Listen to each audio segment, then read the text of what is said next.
হ্যাঁ, কি অবস্থা সবাই? কেমন আছেন সবাই? হ্যাঁ, হ্যাঁ, ওয়ালাইকুম আসসালাম। আশা করি সবাই খুব ভালো আছেন। সবাই ঠিকমতো শুনতে পাচ্ছেন কিনা এবং দেখতে পাচ্ছেন কিনা একটু কমেন্ট করে জানাবেন যে ঠিকমতো শোনা যাচ্ছে কিনা এবং দেখা যাচ্ছে কিনা। ঠিক আছে? 11টা বেজে গেছে, মনে রাখবেন আমি যদি কখনো ক্লাস নিই একেবারে রাইট টাইমে ক্লাস শুরু হবে। ঠিক আছে? আমি ক্লাস নিলে একেবারে রাইট টাইমেই ক্লাস শুরু হবে। ওকে? 11টা মানে 11টা 5 না, 11টা মানে 11টা 2ও না, 11টা মানে 11টা 10ও না। ওকে? আমি যদি ক্লাস নিই আপনাদের একেবারে রাইট টাইমে আপনাদের ক্লাস শুরু হবে ইনশাল্লাহ।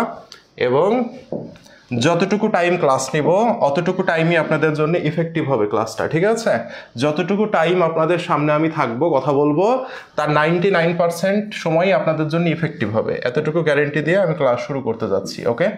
অর্থাৎ এখানে আপনার কোনো সময় নষ্ট হবে না। ঠিক আছে? কারণ সময়ের দাম আছে, আপনারা যেহেতু সময়ের দাম আছে, আমাদেরও সময়ের দাম আছে, তো সময়টা নষ্ট হবে না। তো সবার প্রথমে আমি আপনাদেরকে বলি, হ্যাঁ, ওয়ালাইকুম আসসালাম সবাইকে। All clear? ওকে। তাহলে আমি সবার প্রথমে সবাইকে একটু বলি, কষ্ট করে আপনাদের যারা বন্ধুরা আছে বন্ধুদেরকে একটু মেনশন করে দেন। যেহেতু কষ্ট করে ক্লাস নিচ্ছি, সবাই ক্লাসে আসুক এটাই চাইবো। বন্ধুদেরকে একটু কষ্ট করে মেনশন করে দেন। ঠিক আছে? একটু কষ্ট করে মেনশন করে দেন। আর যেহেতু ক্লাসটা সকলের জন্য ফ্রি, তাই অবশ্যই একটু শেয়ার করে দিবেন।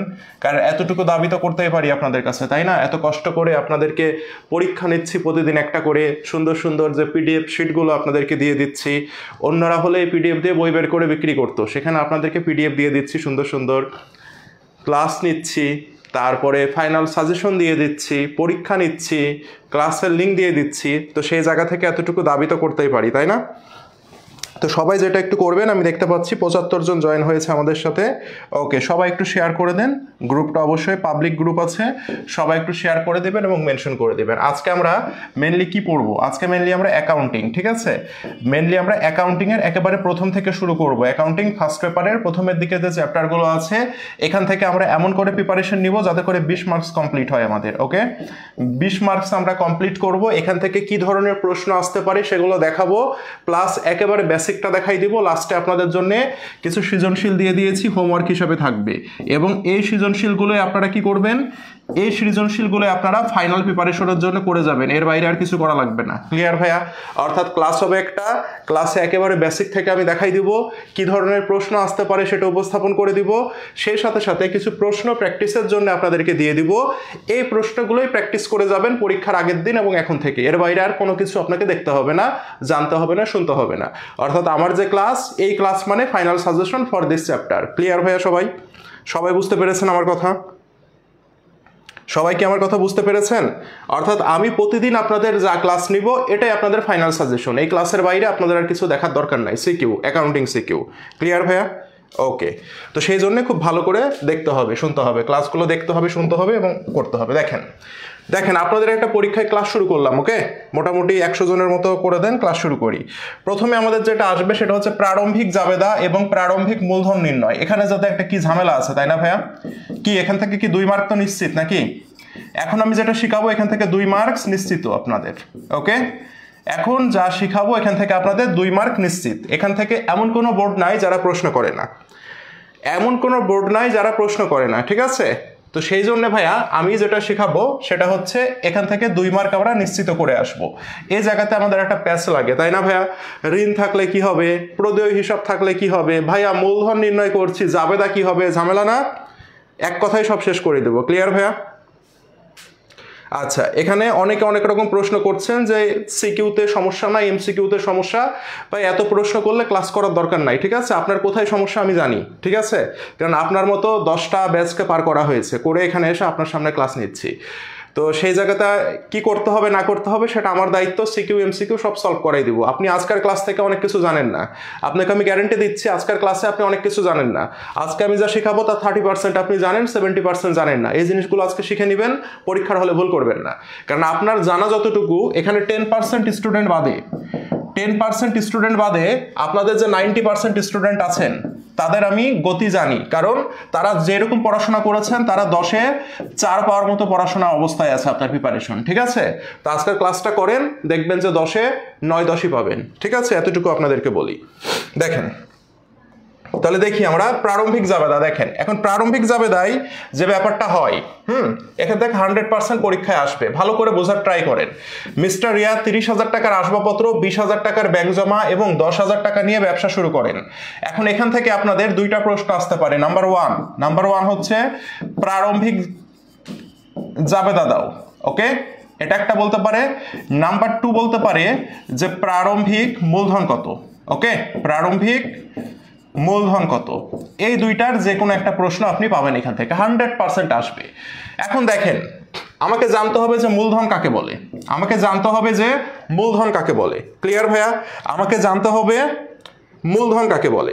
ভাইয়া মূলধন কাকে বলে জানেন? মূলধন হচ্ছে মালিক তার নিজ থেকে, মালিক তার কি থেকে বললাম ভাইয়া?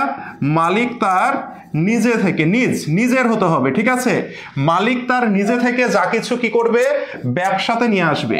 মালিক তার নিজে থেকে যা কিছু ব্যবসায় নিয়ে আসবে তাকে আমরা বলবো মূলধন। ক্লিয়ার ভাইয়া?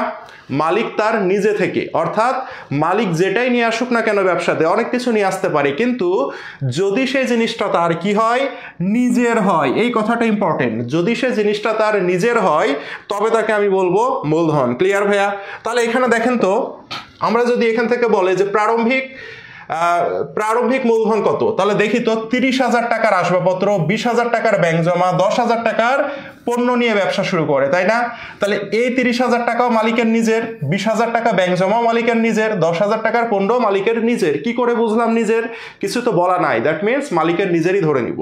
তাহলে দেখেন এই যে তিনটা জিনিস, 30,000, 20,000 আর 10,000, কত হয়?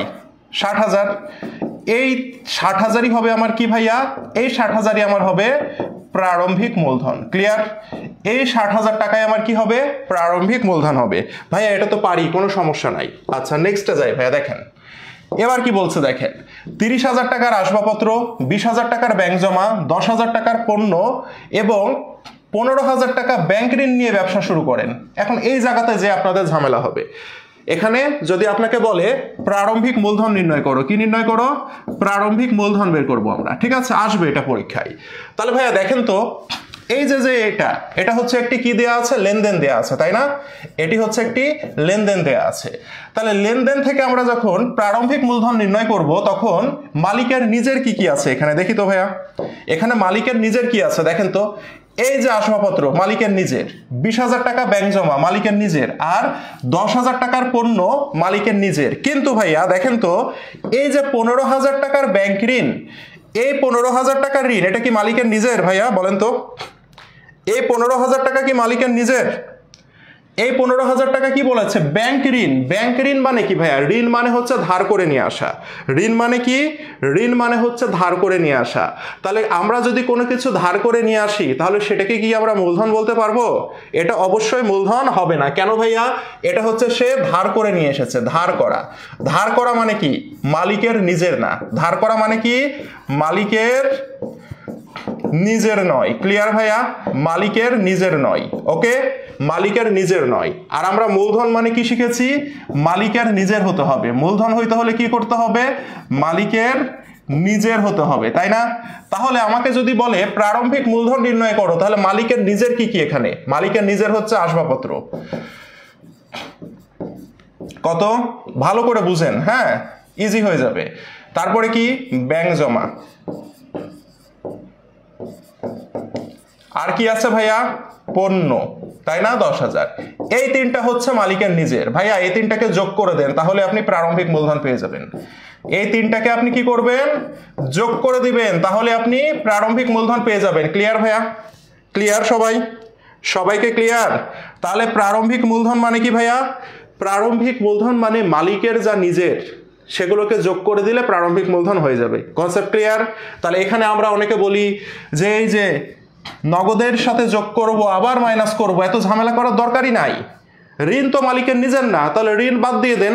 ঋণ বাদে মালিকের নিজের যা আছে সেগুলোকে যোগ করে দেন, তাহলে প্রারম্ভিক মূলধন নির্ণয় হয়ে গেল। ক্লিয়ার? সবাই ক্লিয়ার ভাইয়া? তাহলে এখানে কি দেখলাম আমরা, ব্যাংক ঋণ আসবে না। কেন ব্যাংক ঋণ আসবে না? কারণ ব্যাংক ঋণ হচ্ছে ধার করে নিয়ে আসা। কি করা? ধার করে নিয়ে আসা। ঠিক আছে, এটা হচ্ছে ধার করা। কই থেকে ধার করেছি? ব্যাংক থেকে। এটি মালিকের নিজের নয়। ক্লিয়ার ভাইয়া? এটি মালিকের নিজের নয়, সে কারণে ব্যাংক ঋণকে আমরা মূলধন নির্ণয়ের সময় নিয়ে আসবো না। Concept clear? ওকে, এখন দেখেন ভাইয়া, জাবেদা দিতে হবে। এই লেনদেনটার আমাদের জাবেদা দিতে বলে, তাই না? প্রারম্ভিক জাবেদা দিতে বলে। এখন জাবেদা দিব কেমনে দেখেন। জাবেদা, এই জাবেদায় আমাদের একটা ঝামেলা আছে ভাইয়া। দেখেন এখানে কিন্তু দুইটা জিনিস ঘটনা ঘটেছে, এখানে দুইটা ঘটনা ঘটেছে। দেখেন তো কি দুইটা ঘটনা ঘটেছে। ঘটনা হচ্ছে 30,000 টাকার আসবাবপত্র, 20,000 টাকার ব্যাংক জমা, 10,000 টাকার পণ্য নিয়ে আসছে এবং সেই সাথে সাথে ব্যাংক ঋণ নিয়ে আসছে। তাহলে ঘটনা দুইটা, তাই না ভাইয়া? দেখেন তো এই যে এই কয়টা জিনিস হচ্ছে মালিকের নিজের, রাইট? এই কয়টা জিনিস হচ্ছে মালিকের নিজের, আর মালিকের নিজের মানে কি? মূলধন। আর এটা কি নিয়ে আসছে? এটা মালিকের নিজের নয়, এটা কি ভাইয়া? এটা হচ্ছে ব্যাংক ঋণ। তাহলে ঘটনা কি? ঘটনা দুইটা না ভাইয়া? ঘটনা হচ্ছে দুইটা। প্রথমটা হচ্ছে মূলধন, পরেরটা হচ্ছে ঋণ। তাহলে আমরা প্রথমে মূলধনটুকুর জাবেদা দিই। আমরা জানি আসবাবপত্র যদি ব্যবসাতে আসে তাহলে কি হবে? আসবাবপত্র ব্যবসাতে আসলে হবে ডেবিট। ওকে, তারপরে কি আছে? ব্যাংক জমা। ব্যাংক জমা কি হিসাব? সম্পদ হিসাব। ব্যবসাতে আসলে সম্পদ বাড়লে কি হবে? ডেবিট হবে। তারপরে কি নিয়ে আসছে? পণ্য নিয়ে আসছে। আমরা জানি পণ্যের নামে কোনো হিসাব হয় না, তার বদলে কি লিখতে হয়? ক্রয় হিসাব লিখতে হয়। কি হবে ভাইয়া? ডেবিট হবে। ওকে, কত টাকা আসবাবপত্র? 30,000। ব্যাংক জমা 20,000, আর এটা 10,000। তাহলে এই তিনটাই মালিকের নিজের। তাহলে এই তিনটার জন্য আমাকে কি করতে হবে? মূলধন হিসাবকে ক্রেডিট করতে হবে। কত টাকা? 60,000 টাকা। হয়ে গেল। অর্থাৎ মূলধন অংশটুকুর আমি জাবেদা দিলাম। এবার আমি জাবেদা দিব কার? এবার আমি আর ঋণের অংশটুকুর জাবেদা দিব। তাহলে বলেন তো 15,000 টাকা ঋণ যদি ব্যবসাতে নিয়ে আসা হয়, কি জাবেদা হয়?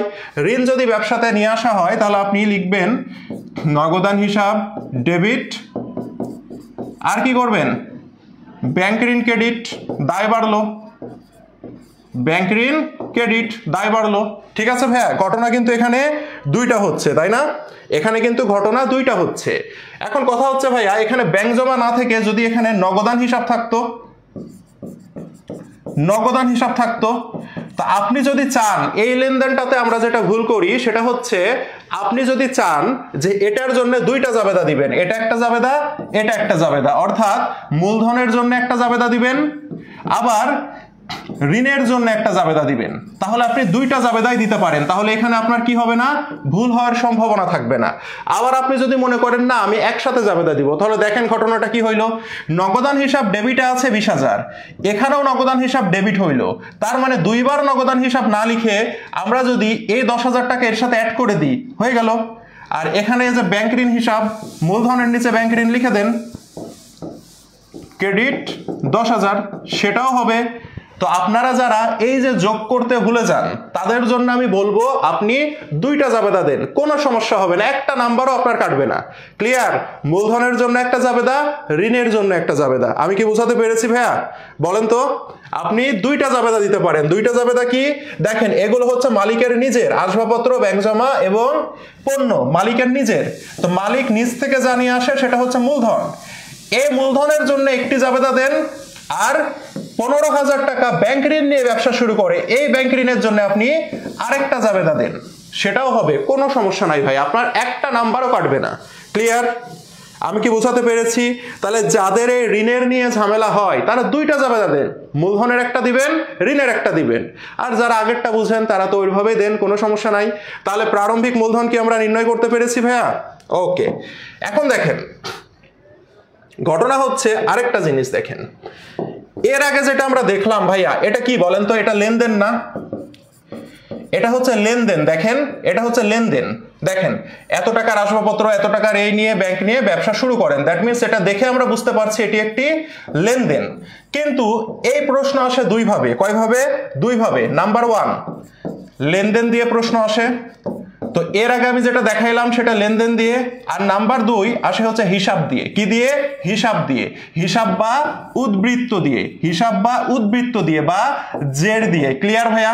দুই ভাবে প্রশ্ন আসে, হিসাব, উদ্বৃত্ত বা জের একই কথা, আরেকটা হচ্ছে লেনদেন দিয়ে প্রশ্ন আসে। ওকে, তাহলে এর আগে আমি আপনাদেরকে যেটা দেখাইলাম সেটা হচ্ছে লেনদেন দিয়ে করার নিয়ম। ওকে, যে মালিক যা কিছু নিয়ে আসছে যোগ করে দিলেই মূলধন হয়ে যাবে। কিন্তু যদি হিসাব দিয়ে প্রশ্ন আসে, উদ্বৃত্ত দিয়ে প্রশ্ন আসে বা জের দিয়ে প্রশ্ন আসে, তাহলে আমরা কি করব এই জিনিসটা আমরা এখন দেখব। দেখেন এখানে বলেছে 30,000 টাকার আসবাবপত্র, ব্যাংক জমা, পণ্য এবং আচ্ছা সরি আগেরটাই দেখছি আমি, সরি। এই যে দেখেন 30,000 টাকার আসবাবপত্র, 20,000 টাকার ব্যাংক জমা, 10,000 টাকার প্রদেয় হিসাব নিয়ে ব্যবসা শুরু করে। দেখেন হিসাব আছে না ভাইয়া? হিসাব আছে না? কি আছে? হিসাব আছে। তাহলে আমি একটু আগে কি বললাম, দুই ভাবে প্রশ্ন আসতে পারে, একটা লেনদেন দিয়ে আর একটা হিসাব দিয়ে। দেখেন তো এখানে কি লিখে দিয়েছে? হিসাব লিখে দিয়েছে না? এখানে লিখে দিয়েছে হিসাব, হিসাবের জায়গায় লিখতে পারতো জের বা হিসাবের জায়গায় লিখতে পারতো উদ্বৃত্ত। ক্লিয়ার ভাইয়া? এই তিনটা কথার যে কোনো একটি কথা যদি আমি দেখি, তাহলে আমাকে যদি প্রারম্ভিক মূলধন নির্ণয় করতে বলে, প্রারম্ভিক মূলধন যদি আমাকে নির্ণয় করতে বলে, তাহলে আমি কি করব জানেন? প্রারম্ভিক মূলধন সমান আমি তখন করব সম্পদ মাইনাস দায়। কি করব? সম্পদ মাইনাস দায়। কখন এটা করব? যখন হিসাব দেয়া থাকবে। কি দেয়া থাকবে? হিসাব, জের বা উদ্বৃত্ত, হিসাব, জের বা উদ্বৃত্ত দেয়া যখন থাকবে। তাহলে এখানে সম্পদ আছে কি দেখেন তো, আসবাবপত্র একটি সম্পদ 30,000, 20,000 টাকার ব্যাংক জমা একটি সম্পদ, তাহলে কত হইল? 50,000 টাকা হচ্ছে আমার সম্পদ।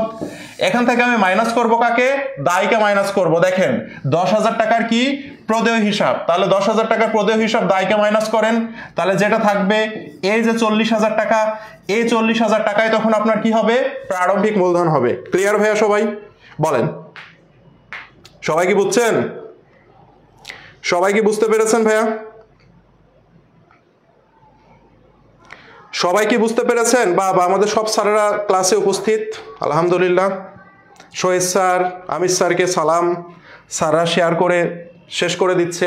তাহলে ভাইয়া প্রশ্ন দুই ভাবে আসতে পারে। লেনদেন কিভাবে বুঝবো? যখন লেনদেন দিয়ে প্রশ্ন আসবে তখন হিসাব, জের বা উদ্বৃত্ত এই কথাগুলো কোথাও লেখা থাকবে না। তখন আমি কি করব? শুধু দেখব মালিকের নিজের কি কি, তো নিজের জিনিসগুলোকে যোগ করে দিলেই হয়ে গেল। ক্লিয়ার ভাইয়া? মূলধন হয়ে গেল। আর যখন আমাকে বলবে দেখেন এই যে হিসাব লেখা আছে না, বা আমার যখন হিসাব, জের বা উদ্বৃত্ত দেয়া থাকবে, তখন আমরা সম্পদ থেকে দায়কে মাইনাস করে দিব। তাহলে সম্পদ থেকে দায়কে মাইনাস করলে আমরা কি পেয়ে যাব? প্রারম্ভিক মূলধন পেয়ে যাব। তাহলে কনসেপ্ট কি ক্লিয়ার ভাইয়া? সবাই কি কনসেপ্ট ক্লিয়ার ভাইয়া? 141 হইল। আচ্ছা, থ্যাংক ইউ স্যার। সবাই কি কনসেপ্ট ক্লিয়ার? বলেন। তাহলে আমাকে বলেন, সবাই একটু কমেন্ট করেন ভাইয়া, যে প্রারম্ভিক মূলধন নির্ণয়ের সময় দুই ভাবে প্রশ্ন আসে, একটি হচ্ছে লেনদেন দিয়ে, আরেকটা হচ্ছে উদ্বৃত্ত দিয়ে। ক্লিয়ার? উদ্বৃত্ত, জের বা হিসাব দিয়ে একই কথা। তাহলে দুইটা কি আমরা নির্ণয় করতে পারবো?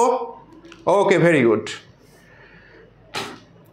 ব্যাংক ঋণ দিলে তো ব্যাংকের টাকা পায়, তাহলে নগদে কেন যোগ হয়? ব্যাংক ঋণের টাকা ব্যাংকেও যোগ করতে পারবেন, নগদও যোগ করতে পারবেন, এটা আহামরি কিছু না। ঠিক আছে?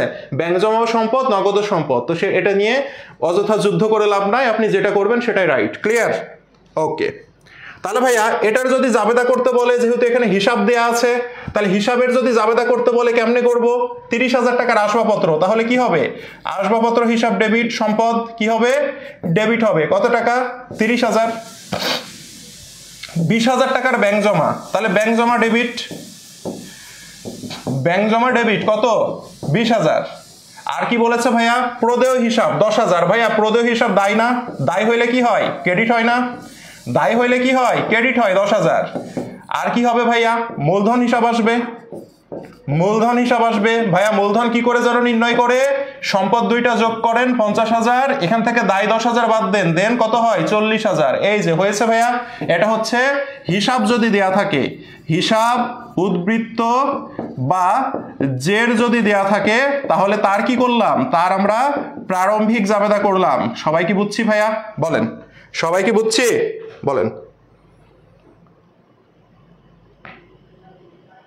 বলেন সবাই কি বুঝছেন ভাইয়া? না রে গেলাম, মনোযোগ দিয়ে ক্লাসটি করো। আচ্ছা স্যার, আমির স্যার অনেক ধন্যবাদ, ক্লাসে এসে উৎসাহ যোগান দিয়ে গেল আমাদেরকে। ভাইয়া সবাই কি তাহলে বুঝছি? সবাই কি বুঝতে পেরেছি? Clear sir? ওকে ওকে, তাহলে কি আমাকে একটু বলেন কষ্ট করে যে প্রারম্ভিক জাবেদা এবং প্রারম্ভিক মূলধনে 2 মার্ক প্রশ্নে আসবে। এটা কয় মার্ক আসবে এখান থেকে? 2 মার্কস।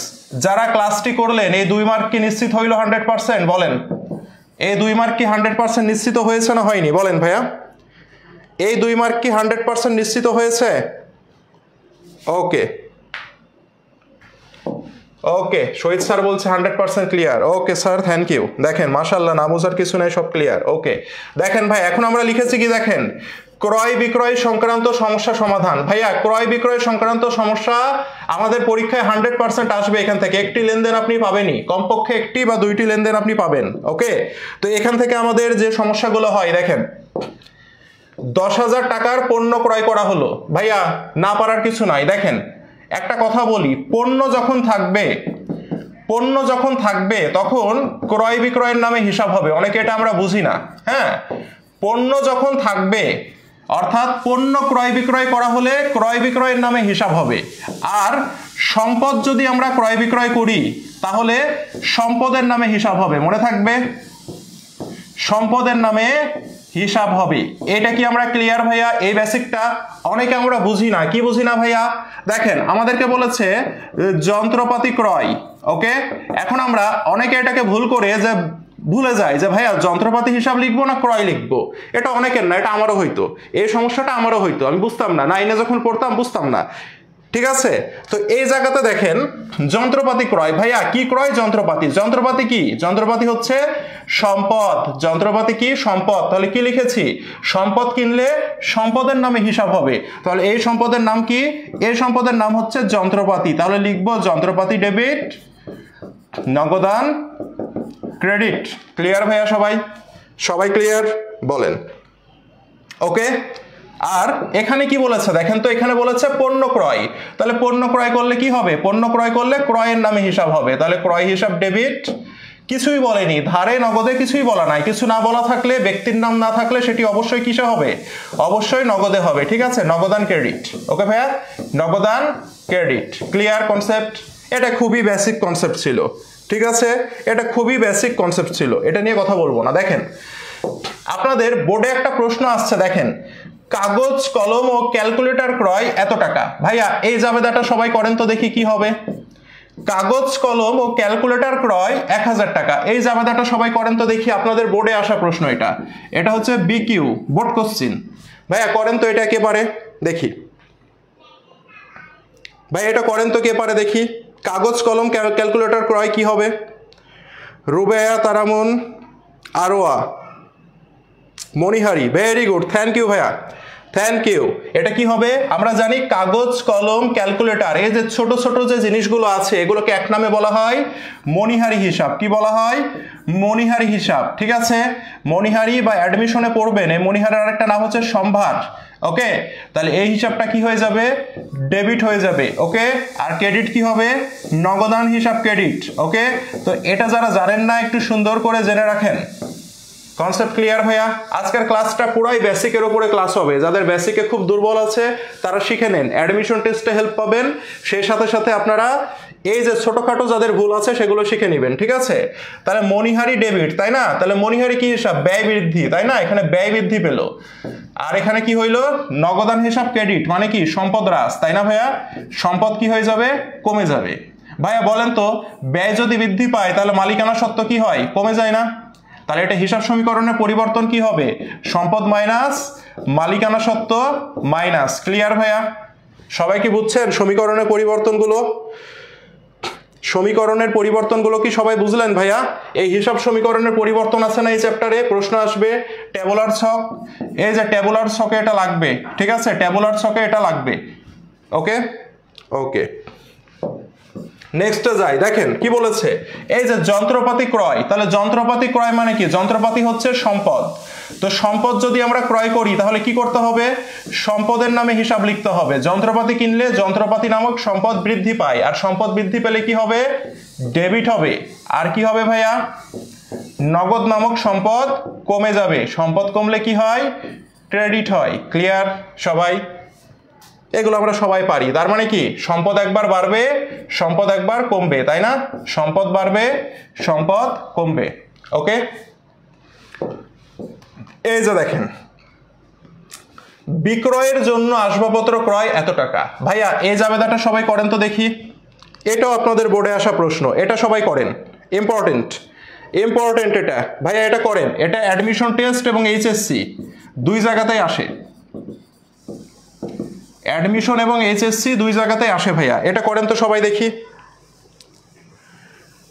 এটা ভাইয়া সবাই করেন তো ভাইয়া, এটা সবাই করেন তো দেখি কে পারে। ক্রয় নগদান। ভাই একটা জিনিস মনে রাখবেন, বিক্রয়ের জন্য যা ক্রয় করি, ঠিক আছে, এটা নোট করে রাখেন। বিক্রয়ের জন্য ক্রয় করলে সেটাকে আমরা বলবো পণ্য। আর যদি আমরা ব্যবহারের জন্য ক্রয় করি, কিসের জন্য, ব্যবহারের জন্য যদি ক্রয় করি, তাহলে তার নাম হবে সম্পদ। মনে থাকবে এই কনসেপ্টটা। ক্লিয়ার ভাইয়া সবাই? এই কনসেপ্টটা সবাই ক্লিয়ার? বিক্রয়ের জন্য, বিক্রয়ের জন্য যদি কোনো কিছু ক্রয় করি তাহলে সেটা হবে পণ্য, আর ব্যবহারের জন্য যদি আমরা কোনো কিছু ক্রয় করি তাহলে সেটি হবে সম্পদ। মনে থাকবে এই কনসেপ্টটা সবার? বলেন। তাহলে ভাইয়া দেখেন, এই যে একজন বললো আসবাবপত্র ডেবিট, নগদান ক্রেডিট। না ভাইয়া, বিক্রয়ের জন্য আসবাবপত্র কিনছি, দ্যাট মিনস এই আসবাবপত্রটা সম্পদ নয়, এই আসবাবপত্রটা হচ্ছে পণ্য। দ্যাট মিনস পণ্য যদি আমরা ক্রয় করি, কি যাবে দাদি, ক্রয় হিসাব ডেবিট। আর কি হবে ভাইয়া, নগদান ক্রেডিট। ক্রয় ডেবিট মানে কি, ব্যয় বৃদ্ধি, তাই না ভাইয়া? আর ব্যয় যদি বৃদ্ধি পায়, মালিকানা সত্ত্ব কি হয়ে যায়, হ্রাস পেয়ে যায়। আর নগদান ক্রেডিট মানে কি, সম্পদও কি হয়ে যাবে, হ্রাস পেয়ে যাবে। সবাই কি বুঝতে পেরেছি ভাইয়া? সবাই কি বুঝতে পেরেছি? ইয়েস অর নো বলেন। তাহলে ভাইয়া বিক্রয়ের জন্য যদি আমরা কোনো কিছু ক্রয় করি, সেটি সম্পদ হোক আর যা খুশি তাই হোক না কেন, বিক্রয়ের জন্য কোনো কিছু ক্রয় করলে তাকে আমরা কি বলবো, পণ্য বলবো। তাহলে পণ্য ক্রয় করলে যে জাবেদা দেন, এখানেও সেই জাবেদাই হবে। আর যদি ব্যবহারের উদ্দেশ্যে কোনো কিছু ক্রয় করি, তাহলে সেটাকে আমরা কি বলবো, ব্যবহারের উদ্দেশ্যে কোনো কিছু ক্রয় করলে তাকে আমরা বলবো সম্পদ। সেই ক্ষেত্রে আমরা সম্পদ ক্রয়ে যে জাবেদা দিতাম, সেই জাবেদাই দিব। ক্লিয়ার কনসেপ্ট ভাইয়া? ওকে। উত্তোলন সংক্রান্ত সমস্যা দেখেন, উত্তোলন সংক্রান্ত আপনাদের কিছু ঝামেলা আছে। উত্তোলন হিসাব কখন লিখব,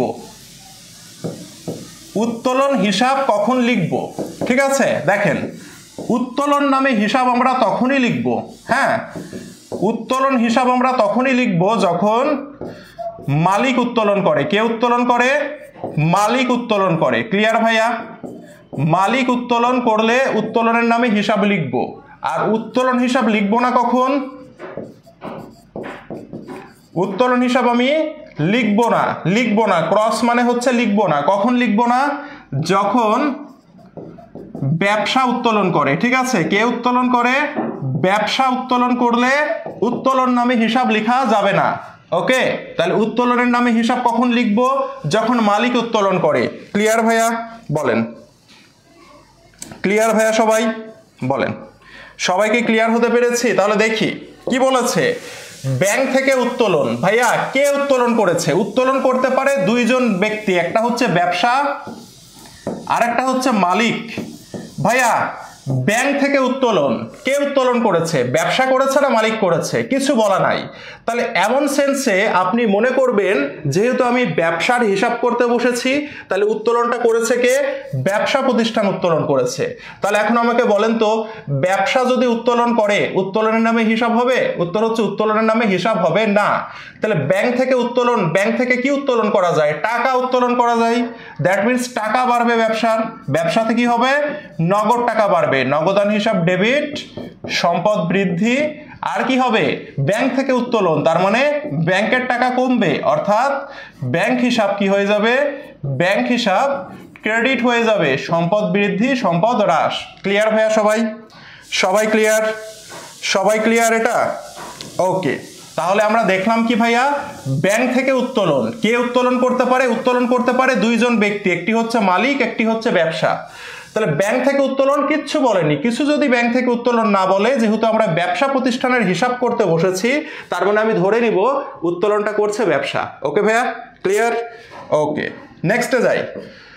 দেখেন, ব্যবসা থেকে উত্তোলন 1000 টাকা। ভাইয়া বলেন তো, এখানেও তো কিছু বলেনি, তো উত্তোলন করতে পারে দুইজন ব্যক্তি, ভালো করে বুঝেন, একটি হচ্ছে ব্যবসা আর নাম্বার 2 হচ্ছে মালিক।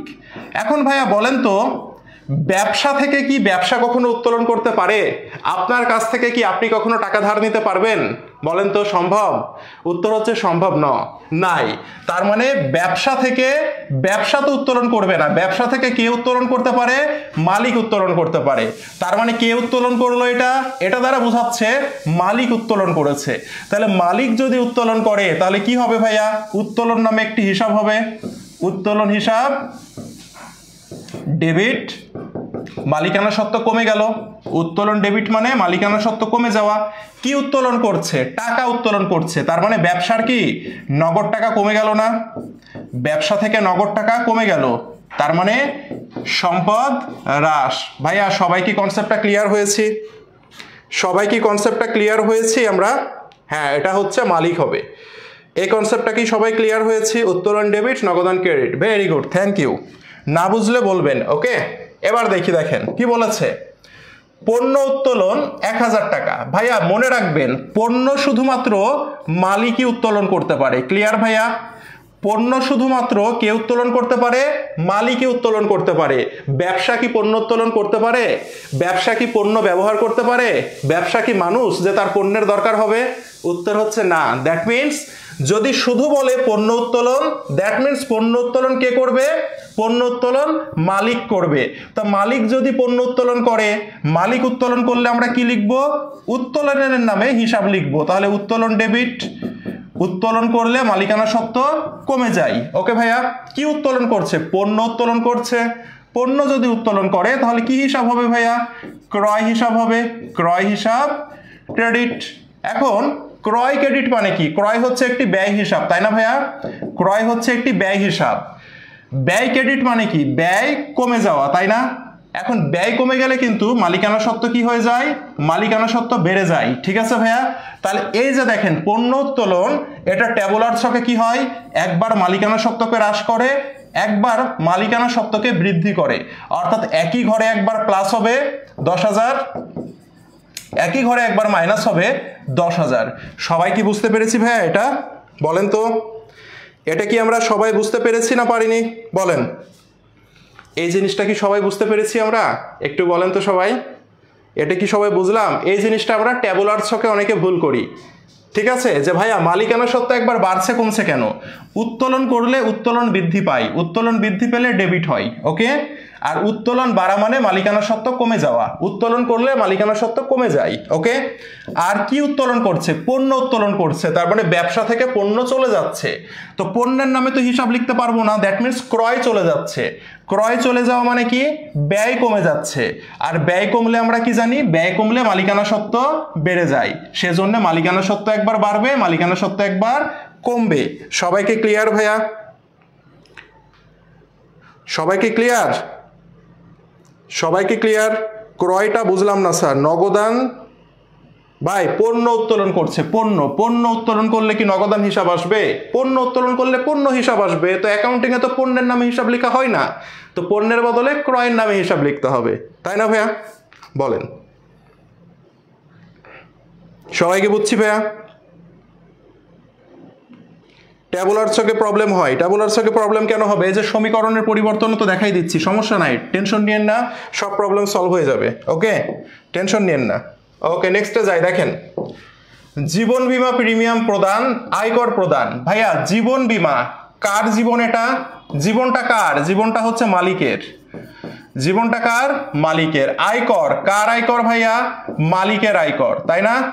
তার মানে কি? মালিকের ব্যক্তিগত খরচ যদি ব্যবসা থেকে প্রদান করা হয় তাহলে তাকে বলা হয় উত্তোলন। কি বলা হয়? উত্তোলন। মনে থাকবে, মালিকের ব্যক্তিগত খরচ, জীবন বীমা, আয়কর এগুলো যদি থাকে তাহলে তাকে আমরা উত্তোলন নামে হিসাব লিখব। এখান থেকে একটা লেনদেন পরীক্ষায় আসবে। ক্লিয়ার ভাইয়া? তাহলে মালিকের ব্যক্তিগত খরচ, কি বীমা?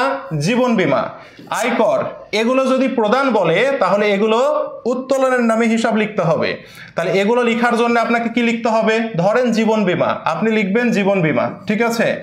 আপনি এখানে লিখবেন জীবন বীমা, লিখে ব্র্যাকেটে লিখবেন উত্তোলন। ওকে, এটা কি হয়ে যাবে? ডেবিট হবে। দ্যাট মিনস মালিকানা সত্ত্ব কমে গেল। ওকে, টাকা প্রদান করেছেন, দ্যাট মিনস ব্যবসা থেকে কি হবে? ব্যবসা থেকে টাকা চলে যাবে, তার মানে সম্পদ কমে গেল। সম্পদ কমলে কি হবে? ক্রেডিট হবে। সবাই কি বুঝছেন ভাইয়া? সবাই কি বুঝতে পেরেছেন? বলেন, সবাই কি বুঝছেন?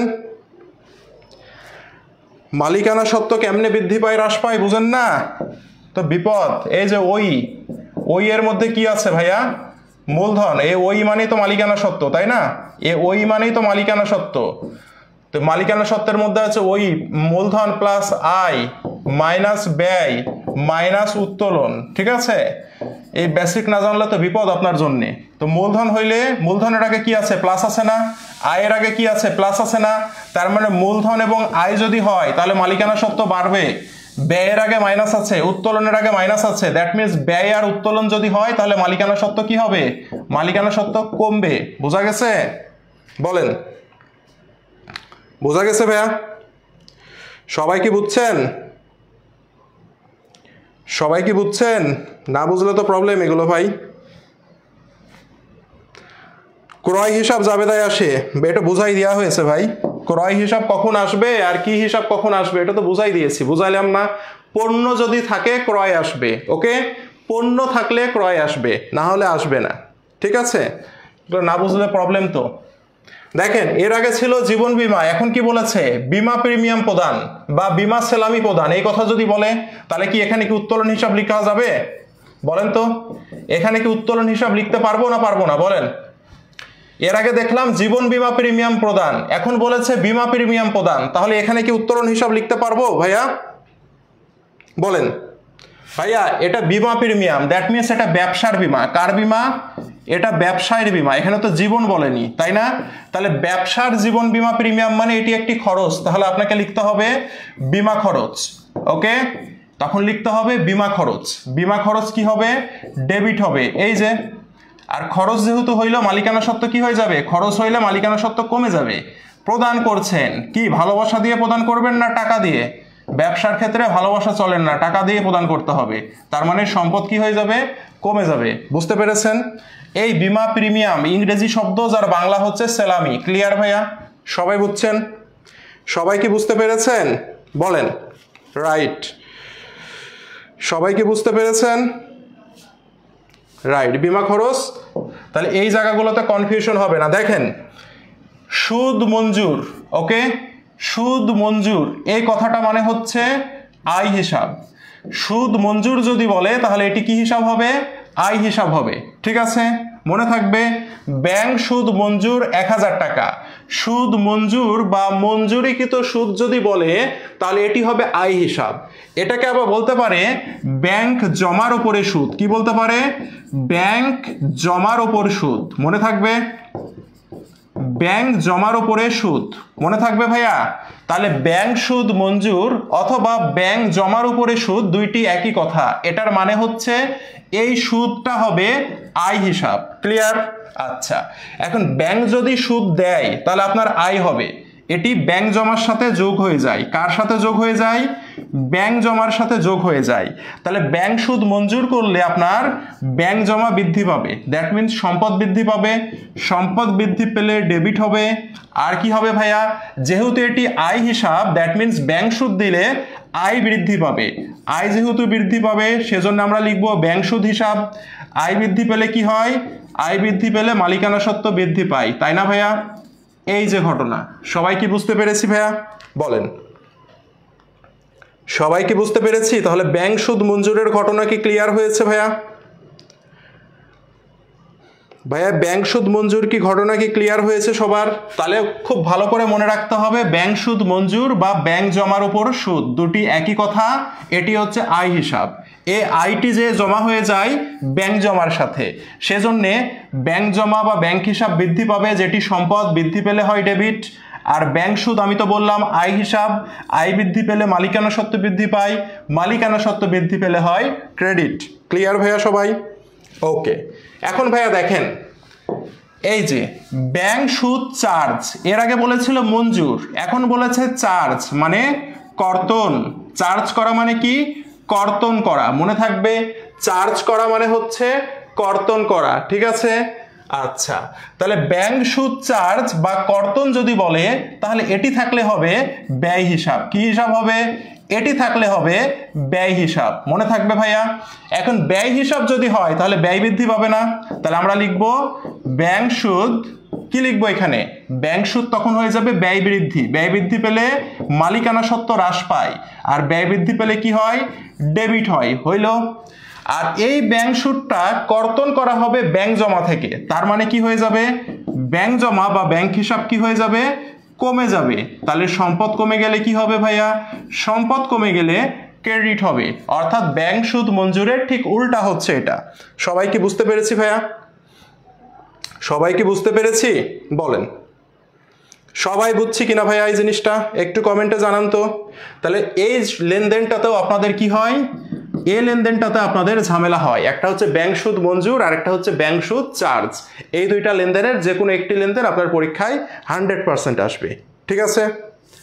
ওকে, দেখেন 10% সুদে বিনিয়োগ করা হলো 1 লাখ টাকা। এখন এই লেনদেনগুলোতে সবচেয়ে যেটা ঝামেলা হয় যে ভাইয়া সুদের জন্য কোনো জাবেদা দিব কিনা, বলেন তো? সুদের জন্য জাবেদা হবে কিনা বলেন ভাইয়া, বলেন তো সুদের জন্য কোনো জাবেদা হবে কিনা এখানে বলেন।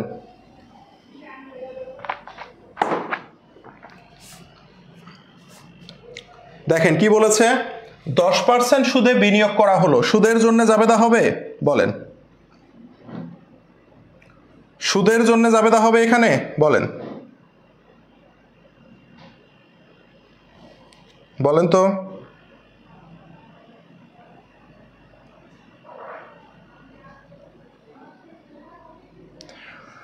হ্যাঁ, অনেকে আমরা ঝামেলায় পড়ে যাই, সুদের জন্য এখানে জাবেদা হবে না। যদি সুদের জাবেদা দিতে বলে তাহলে আমি সুদের জাবেদা করব, আর যদি না বলে সুদের জাবেদা দেওয়ার দরকার নাই। ক্লিয়ার ভাইয়া?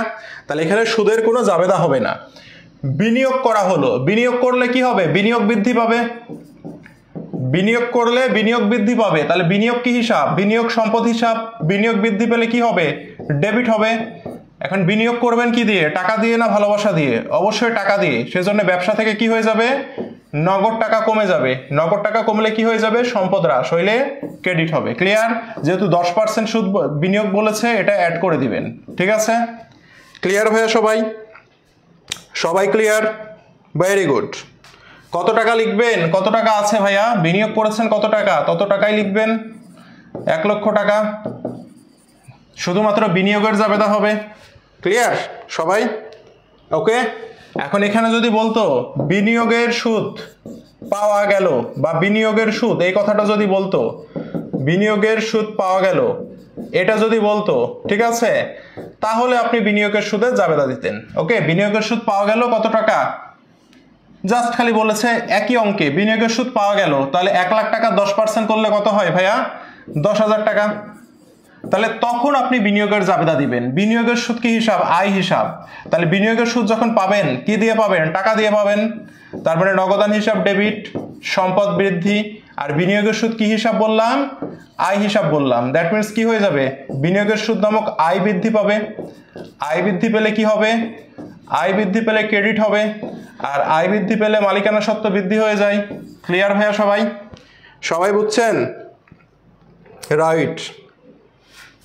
ওকে, নেক্সটে যাই। দেখেন 6% সুদের ঋণ গ্রহণ, সুদের কি জাবেদা দিব? 6% সুদের ঋণ গ্রহণ, সুদের জাবেদা দিব না দিব না? এখানে কি সুদের কোনো কাজ হবে? কোনো জাবেদা হবে না। তাহলে ঋণ গ্রহণ করলে কি হবে? নগদ টাকা আসবে। ঋণ তো টাকা দিয়ে গ্রহণ করবেন নাকি? না ভালোবাসা দিয়ে গ্রহণ করবেন? কোনটা? অবশ্যই টাকা দিয়ে। আর কি হয়ে যাবে? ব্যাংক ঋণ, ওকে, ব্যাংক ঋণ কি হয়ে যাবে, ক্রেডিট 50,000, সম্পদ বাড়বে, ঋণ হচ্ছে দায় হিসাব, দায় বাড়বে। ক্লিয়ার ভাইয়া সবাই? সবাই ক্লিয়ার? সবাই ক্লিয়ার? ওকে, পরে যাই। এই জাবেদাটা করেন তো 16 নম্বর, দেখি কে পারে। 16 নম্বর জাবেদা সবাই করেন দেখি। স্যারের ক্লাস করলে কখন 1 ঘন্টা চলে যায় বোঝা যায় না। ও 1 ঘন্টা শেষ নাকি ক্লাসের? তাই তো, প্রায় শেষ। আরও অনেক কিছু বাকি আছে, হ্যাঁ মনোযোগ দিয়ে করেন, অনেক কিছু শিখতে পারবেন। ওকে, অ্যাকাউন্টিংয়ে A+ নিশ্চিতের দায়িত্ব আমার, শুধু অ্যাকাউন্টিং না, অ্যাকাউন্টিং ম্যানেজমেন্ট সবগুলোতে A+ ইনশাল্লাহ। এটা করেন, এই জাবেদাটা করেন তো।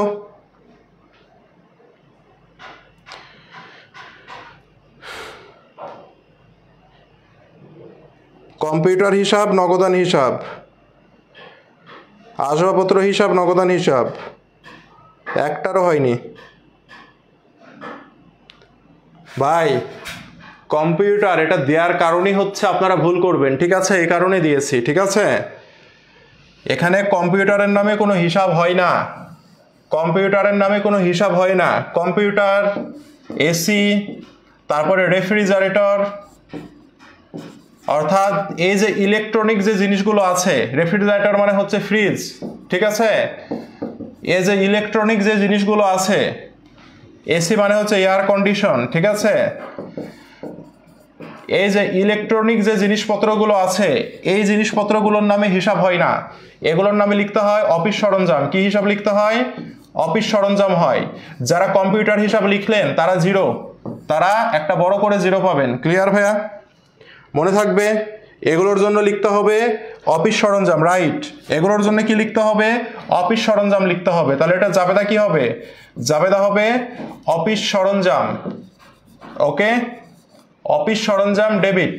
ক্লিয়ার ভাইয়া? অফিস সরঞ্জাম মানে সম্পদ, সম্পদ বৃদ্ধি, আর কি হয়ে যাবে? কি দিয়ে কিনলেন? নগদ টাকা দিয়ে কিনলেন, তাহলে নগদান হিসাব কি হয়ে যাবে? নগদান হিসাব ক্রেডিট হয়ে যাবে। সম্পদ একবার বাড়বে, সম্পদ একবার কমবে। মনে থাকবে ভাইয়া সবাই? অফিস সরঞ্জাম। তাহলে দেখছেন, এটা আপনি নিশ্চিত ভুল করতেন, তাই না? এই জিনিসটা আপনি নিশ্চিত ভুল করতেন। তাহলে ক্লাস করে লাভ হচ্ছে না লস হচ্ছে বলেন? সাদ্দাম হোসেন বলছে আসবাবপত্র। আরে কম্পিউটার কি আসবাবপত্র? গাধার মতো কথা বললে হবে? বলেন তো, কম্পিউটার কি আসবাবপত্র? বলেন। 10,000 টাকার পণ্য ক্রয় 10% বাট্টায়, বলেন এটি কি বাট্টা? কারবারি বাট্টা না নগদ বাট্টা? এটা বলেন তো ভাইয়া, এটা কারবারি বাট্টা না নগদ বাট্টা? কে বলতে পারে দেখি, বলেন, বলেন তো।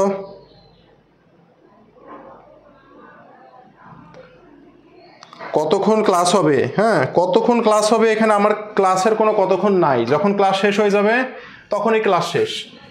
ভাই এটা কি বাট্টা? এটা হচ্ছে কারবারি বাট্টা, ঠিক আছে। এটি হচ্ছে কি বাট্টা? এটি হচ্ছে কারবারি বাট্টা। তাহলে কারবারি বাট্টা কি হিসাবে লিপিবদ্ধ হবে? এই বাট্টার টাকা হিসাবে লিপিবদ্ধ হবে না। তাহলে কি করবেন আপনি? পণ্য ক্রয় করলাম না, তাহলে ক্রয় হিসাব ডেবিট। ক্রয় করলে মালিকানা সত্ত্ব কমে যায়, বারবার বলছি, ব্যয়, ব্যয় হইলে মালিকানা সত্ত্ব কমে। তাহলে 10,000 টাকা 10% কত হয়? 1,000 টাকা। তাহলে 1,000 টাকা বাদ দিয়ে দেন, 9,000 টাকা। আর এখানে কি হবে?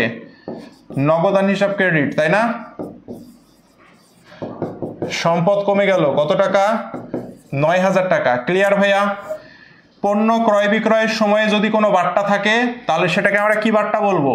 এই বাট্টাটার নাম হচ্ছে কারবারি বাট্টা। আর কারবারি বাট্টা হিসাবে লিপিবদ্ধ হয় না, সেই কারণে 10,000 টাকা থেকে 10% করলাম কত? 1,000 টাকা। এটাকে 10,000 টাকা থেকে বাদ দিয়ে দিলাম, দিয়ে থাকলো 9,000 টাকা। এই 9,000 টাকাকে আমরা লিপিবদ্ধ করলাম, বাট্টার টাকা লিপিবদ্ধ করিনি। সবাই ক্লিয়ার ভাইয়া? এটা সবাই ক্লিয়ার? ওকে ভাইয়া বলেন, এখানে 2টা লেনদেন আছে। আগে 5 নাম্বার লেনদেন দেখি আমরা। 20,000 টাকার পণ্য বিক্রয় 5/10 নিট 30 শর্তে। প্রথমে আমাকে বলেন, এই যে 5 তারিখে যে লেনদেনটা আছে, এই 5 তারিখের লেনদেনটা নগদ লেনদেন না ধারে লেনদেন? বলেন ভাইয়া, বলেন তো। 5 তারিখে যে লেনদেনটা আছে এটি নগদের লেনদেন না ধারে লেনদেন, কে বলতে পারে দেখি, বলেন তো ভাইয়া।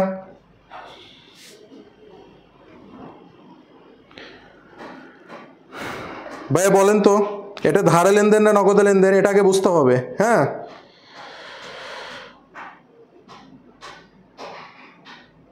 নগদ ধারে বুঝতে পারেন না, আচ্ছা নগদ ধারে ক্লিয়ার করে দিচ্ছি, সমস্যা নাই।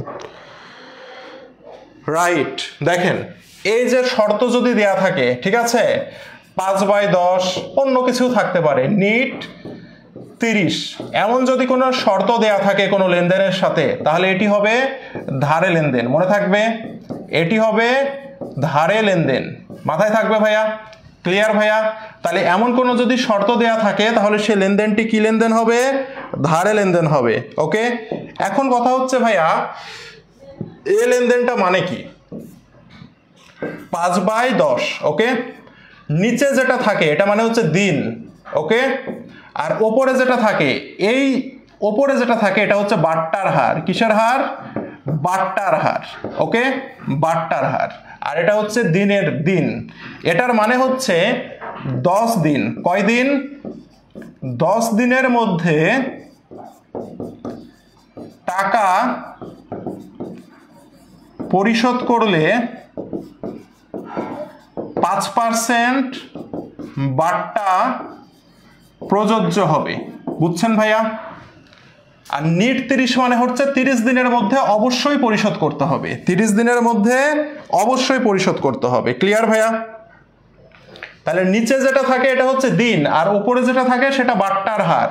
এখন আমাকে বলতে হবে এই যে শর্ত, এই শর্ত দ্বারা কি নির্দেশ করে, বাট্টা নির্দেশ করে, তাই না। এখন আমাকে বলেন তো এই যে শর্ত এটি কোন বাট্টাকে নির্দেশ করে, কারবারি বাট্টা না নগদ বাট্টা, বলেন। এই শর্তটা হচ্ছে কারবারি বাট্টা না নগদ বাট্টা, বলেন তো দেখি ভাইয়া, কে বলতে পারে, এই শর্তটা কারবারি বাট্টা না নগদ বাট্টা, কে বলতে পারে দেখি ভাইয়া, বলেন তো এই শর্ত থাকলে এটি দ্বারা কারবারি বাট্টা বোঝায় না নগদ বাট্টা বোঝায়, কে বলতে পারে। রাজু চন্দ্র বলছে নগদ টাকা, নগদ বাট্টা। নুসরাত জাহান বলছে কারবারি, না নগদ বাট্টা। নিরানভা বলছে কারবারি, না ভাইয়া, না না না, এই শর্ত নগদ বাট্টাকে ইন্ডিকেট করে, ঠিক আছে। এই যে 5/10 নিট 30 শর্ত কি বাট্টাকে ইন্ডিকেট করে, নগদ বাট্টাকে ইন্ডিকেট করে, ক্লিয়ার ভাইয়া। কেন নগদ বাট্টা ভাইয়া, 10 দিনের মধ্যে পরিশোধ করলে 5% বাট্টা পাবো, তাহলে কি পরিশোধের সময়কে নির্দেশ করছে না, তাহলে টাকা পয়সা পরিশোধের সময় যে বাট্টা হয় সেই বাট্টার নাম কি, নগদ বাট্টা, ক্লিয়ার ভাইয়া। সবাই কি বুঝতে পেরেছেন, সবাই কি বুঝতে পেরেছেন, টাকা পয়সা পরিশোধের সময়কে নির্দেশ করছে, 10 দিনের মধ্যে পরিশোধ করলে 5% বাট্টা তুমি পাবা, তাহলে টাকা পয়সা পরিশোধের সময় যে বাট্টা হয় তার নাম নগদ বাট্টা, ক্লিয়ার কনসেপ্ট ভাইয়া, ক্লিয়ার, বলেন সবাই ক্লিয়ার। ওকে, তাহলে দেখেন 20,000 টাকার পণ্য বিক্রয় আর বাট্টার শর্ত আছে, এই শর্ত থাকলে এটি হচ্ছে ধারে বিক্রয় হবে, কিসে বিক্রয় হবে, ধারে বিক্রয় হবে। তাহলে জুন মাসের 5 তারিখে যখন আমি জাবেদা দিব, ধারে বিক্রয় করলে কি হয় ভাইয়া, দেনাদার বাড়ে, তাই না, বিক্রি কার কাছে করি, দেনাদারের কাছে, তার মানে দেনাদার নামক সম্পদ বেড়ে গেল, দেনাদার কি হয়ে যাবে, ডেবিট, সম্পদ বৃদ্ধি, বিক্রয় করছি, বিক্রি করলে কি হয়, আয় হয়, বিক্রয় হচ্ছে একটি কি হিসাব, আয় হিসাব, বিক্রি করলে মালিকানা সত্ত্ব বৃদ্ধি পাই। 5 তারিখের জাবেদা হয়ে গেল। এখন ভাইয়া জুনের 15 তারিখে আমাকে কি বলছে দেখেন তো, 5 তারিখের বিক্রিত পণ্যের টাকা পাওয়া গেল। ভাইয়া 5 তারিখে বিক্রি করেছিলাম 20,000 টাকা, টাকাটা 10 দিনের মধ্যে দিলে 5% বাট্টা পাওয়া যাবে। এখন 5 তারিখ থেকে 10 দিন হিসাব করেন তো 15 তারিখই হয়, তাহলে 15 তারিখের মধ্যে টাকাটা আমি পেলাম না, 15 তারিখের মধ্যে যেহেতু টাকা পেয়েছি তাহলে কি এখানে বাট্টার কাজ হবে, তাই না, বাট্টা এখানে প্রযোজ্য হবে। তাহলে দেখি তো 20,000 টাকার 5% কত হয় ভাইয়া, 20,000 টাকার 5% হয় 1,000 টাকা, তাই না, তাহলে 1,000 টাকার বাট্টার আমার কি হবে, এখানে কাজ হবে, ঠিক আছে। দেখেন তাহলে টাকা কি করে গেল, পাওয়া গেল। টাকা পেলাম মানে কি, নগদ টাকা পেয়েছি, তাহলে নগদান হিসাব ডেবিট, নগদান হিসাব ডেবিট। টাকা পাওয়ার সময় যে বার্তাটা হয় সেই বার্তার নাম কি, সে বার্তার নাম হচ্ছে প্রদত্ত বার্তা। ক্লিয়ার ভাইয়া? টাকা পাওয়ার সময় যে বার্তা হয় সে বার্তার নাম হচ্ছে প্রদত্ত বার্তা। যখন আমরা টাকা পাই তখন বার্তা দিই, ঘটনা হচ্ছে উল্টা। যখন আমরা টাকা পাই তখন আমরা বার্তা দিই, ঘটনা হচ্ছে উল্টা। আর প্রদত্ত বার্তা, যেহেতু বার্তা দিচ্ছি, এটি হচ্ছে কি হিসাব হবে, ব্যয় হিসাব।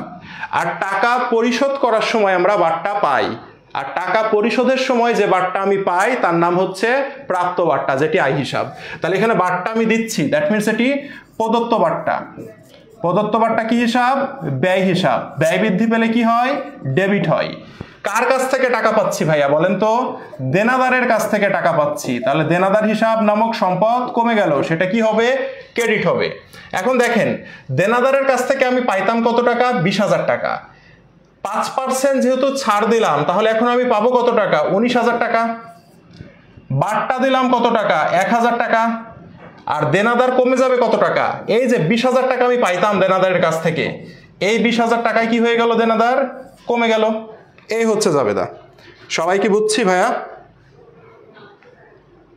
এই হচ্ছে আমার জাবেদা, বুঝছেন সবাই? নগদান হিসাব ডেবিট 19,000 টাকা। কেন ভাইয়া? কারণ দেখেন, 5 তারিখে বিক্রি করেছিলাম, 15 তারিখে টাকা পরিশোধ করে দিল, তার মানে আমাকে কি করতে হবে, 5% ছাড় দিতে হবে তাকে। তাহলে 20,000 টাকার মধ্যে আমি যদি 5% ছাড় দিই, তাহলে আমি তার কাছ থেকে পাবো কত টাকা, 19,000 টাকা। সেজন্য নগদান হিসাব ডেবিট 19,000 টাকা। ওকে। প্রদত্ত বার্তা হিসাব, প্রদত্ত বার্তা যেহেতু আমি ছাড় প্রদান করলাম, আমি যেহেতু টাকা ছাড় দিলাম, আমার ক্ষতি হয়ে গেল না ভাইয়া, ক্ষতি হয়ে গেল। ক্ষতি হইলে কি, প্রদত্ত বার্তা ব্যয় হিসাব, ব্যয় হইলে কি হয়ে গেল, 1,000 টাকা ডেবিট হয়ে গেল। ব্যয় বৃদ্ধি পেলে ডেবিট হয়। ওকে। দেনাদার হিসাব ক্রেডিট, দেনাদার ক্রেডিট 20,000। কেন ভাইয়া? দেনাদারের কাছ থেকে আমি কত টাকা পাইতাম, 20,000 টাকা পাইতাম।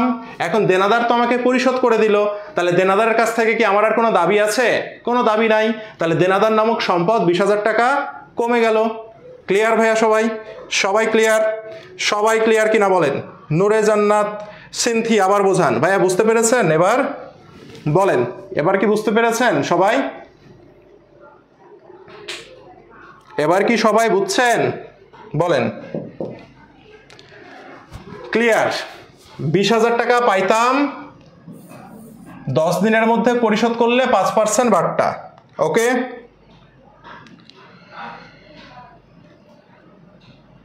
Clear? Okay, very good. Clear? জি sir, clear. Clear, very good. এগুলো কিন্তু বাসায় প্র্যাকটিস করতে হবে, 100% আসবে এগুলো। হ্যাঁ, এগুলো 100% পরীক্ষায় আসবে, ঠিক আছে? 15 তারিখে হিসাব সমীকরণে কিভাবে দেখাবেন, কত টাকা পাচ্ছেন, নগদান হিসাব, হিসাব সমীকরণও তো পাশে করে দিয়েছিলাম। নগদান হিসাব ডেবিট, কত টাকা পাচ্ছেন, 19,000 টাকা। তাহলে নগদান হিসাব ডেবিট মানে কি, সম্পদ 19,000 টাকা বৃদ্ধি পেল। টাকা পাইলে আমরা বার্তা দিই, ঘটনা উল্টা, তাই না? টাকা পাইলে বার্তা দিতে হয়। তাহলে প্রদত্ত বার্তা আমরা জানি ব্যয় হিসাব, তাহলে প্রদত্ত বার্তা ব্যয় বৃদ্ধি পেল কত টাকা, 1,000 টাকা। ব্যয় বৃদ্ধি পেলে মালিকানা সত্ত্ব কি হয়ে যায়, কমে যায়। আর দেনাদার কি হয়ে গেল, দেনাদার, দেনাদার হচ্ছে ক্রেডিট। টোটাল টাকাটা, দেনাদারের টোটাল যে 20,000 টাকা, সেটাই কি হয়ে যাবে, কমে যাবে। ঠিক আছে? সম্পদ প্লাস 19,000, মালিকানা সত্ত্ব হ্রাস হচ্ছে 1,000, আর সম্পদ হ্রাস 20,000। ক্লিয়ার ভাইয়া? যাদের সমীকরণে পরিবর্তন ছিল তারা কি বুঝতে পেরেছেন? বলেন। 10 দিনে পরিশোধ না করতে কি জাবেদা হবে? ওকে, ভালো কথা বলেছেন। এখন এটা 15 তারিখে পরিশোধ না করে যদি জুনের 16 তারিখে পরিশোধ করে, তাহলে দেখেন তো 10 দিনের মধ্যে কি সে পরিশোধ করলো? না, জুনের 16 মানে 10 দিনের পরে। তাহলে 10 দিন পরে যদি সে পরিশোধ করে, তাহলে এই বার্তার কোনো কাজ হবে না, তাহলে তাকে সম্পূর্ণ 20,000 টাকায় পরিশোধ করতে হবে। তখন জাবেদা কি হবে? তখন জাবেদা হবে আমি পাবো 20,000 টাকা, নগদান হিসাব ডেবিট 20,000 টাকা, সম্পদ বৃদ্ধি 20,000 টাকা, আর দেনাদার কি হবে, দেনাদারও কমে যাবে কত টাকা, যেহেতু পরিশোধ করে দিল, দেনাদারও কমে গেল 20,000 টাকা। বুঝছেন ভাইয়া? সবাই বুঝছেন? সবাই কি বুঝছেন? ও আচ্ছা, এখানে হচ্ছে আলতু ফালতু বকা শুরু করেছেন নাকি? শোনেন, এখানে যারা আলতু ফালতু বকা শুরু করছেন তারা হয়তো আমার সম্পর্কে জানেন না। এমন কথা বলবো আলতু ফালতু বকা বন্ধ হয়ে যাবে। ক্লিয়ার? তা আলতু ফালতু বকাবকি করেন না, ঠিক আছে? আমার কথা হচ্ছে খুব ক্লিয়ার ভাইয়া। পড়তে আসছেন, পড়াশোনা করবেন, শিখবেন, চলে যাবেন। এখানে অত পাম্পট্টি দেওয়ারও কিছু নাই। আমি কি করেছি ভাইয়া, আমার কাছ থেকে এত স্টুডেন্ট চান্স পেয়েছে, সারা বাংলাদেশে আমি রেকর্ড করে ফেলেছি, এই করেছি সে করেছি, এইসব গল্প দেওয়ার কোনো দরকারই নাই, ঠিক আছে? কারণ আমার গল্প স্টুডেন্টদের থেকে শুনে নেবেন, আমার মুখে বলার কিছু নাই। ক্লিয়ার ভাইয়া? তো এখানে হচ্ছে আলতু ফালতু সময় নষ্ট করার কিছু নাই, ঠিক আছে? আলতু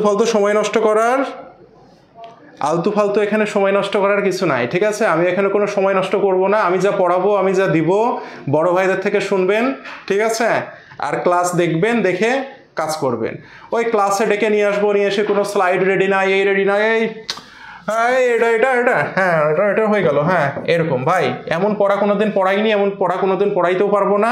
যতটুকু আসবেন, আমি ক্লাসের প্রথমেই বলেছি, এখানে আসবেন মানে 99% কি হবে, 99% সময়েরই সদ্ব্যবহার হবে। এখানে কোনো টাইম ওয়েস্ট হবে না। ক্লিয়ার ভাইয়া? এতটুকু জিনিস মাথায় রাখতে হবে। এতটুকু জিনিস মাথায় রাখতে হবে, ওকে? কারণ আমরা হচ্ছে কি করেছি না করেছি এমন ঘটনা বললে পড়াচ্ছি 9 বছর, এমন অনেক ঘটনা আছে, ঠিক আছে? তো এগুলো ঘটনা বললে এসব ঘটনাই খালি বলে দিতে হবে, এবং সব ঘটনাই হচ্ছে সত্য, এখানে কোনো মিথ্যা নাই। আমার চান্স পেয়েছে ধরেন 30টা, আমি প্রচার করব 330টা, এরকম বেইমানিও কোনোদিন দেখবেন না, এরকম 2 নম্বরেও কোনোদিন দেখবেন না। এবং এইরকম 2 নম্বরই করবো না বলেই পড়াচ্ছি অনলাইনে, ঠিক আছে? আশেপাশে তো অনেক কিছুতে মিশে গেছে সব। আর ছেলে মেয়েগুলো প্রতি বছর ওগুলোর মধ্যে যে ঢুকে হচ্ছে আবার পরে যে বাংলা একটা কথা আছে না, মারা খেয়ে আবার আমার কোর্সে এসে ভর্তি হয় প্রতি বছর, ঠিক আছে? তো ওই চান্স পাবে 30টা, আমি দেখাবো 330টা। এরকম নির্লজ্জের মতো কাজ একটা শিক্ষক হিসাবে কোনোদিন করতে পারবো না। সততার সাথে থাকবো, রিলেশন হবে আপনার সাথে এরকম, আপনারাও সেরকমই ব্যবহার করবেন। ক্লিয়ার ভাইয়া? বোঝা গেছে?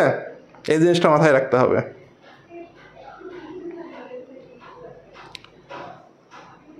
আচ্ছা,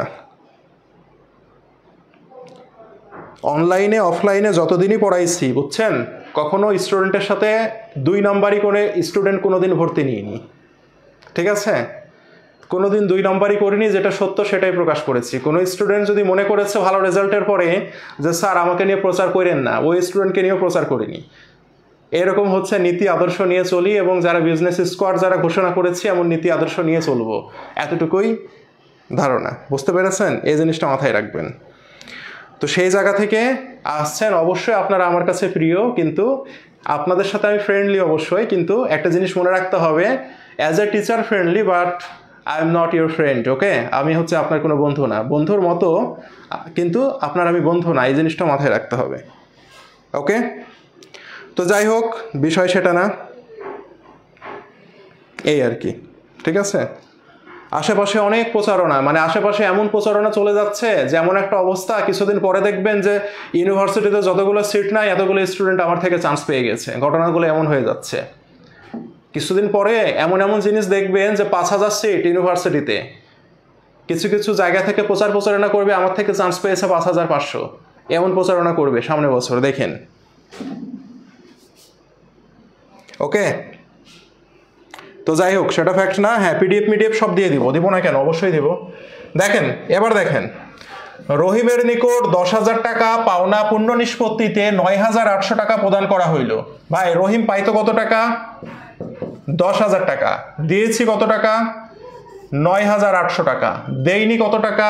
200 টাকা। তো এই যে 200 টাকা যে আমি দিলাম না, এই 200 টাকাই হচ্ছে বাট্টা। এই 200 টাকায় কি? বাট্টা, ওকে?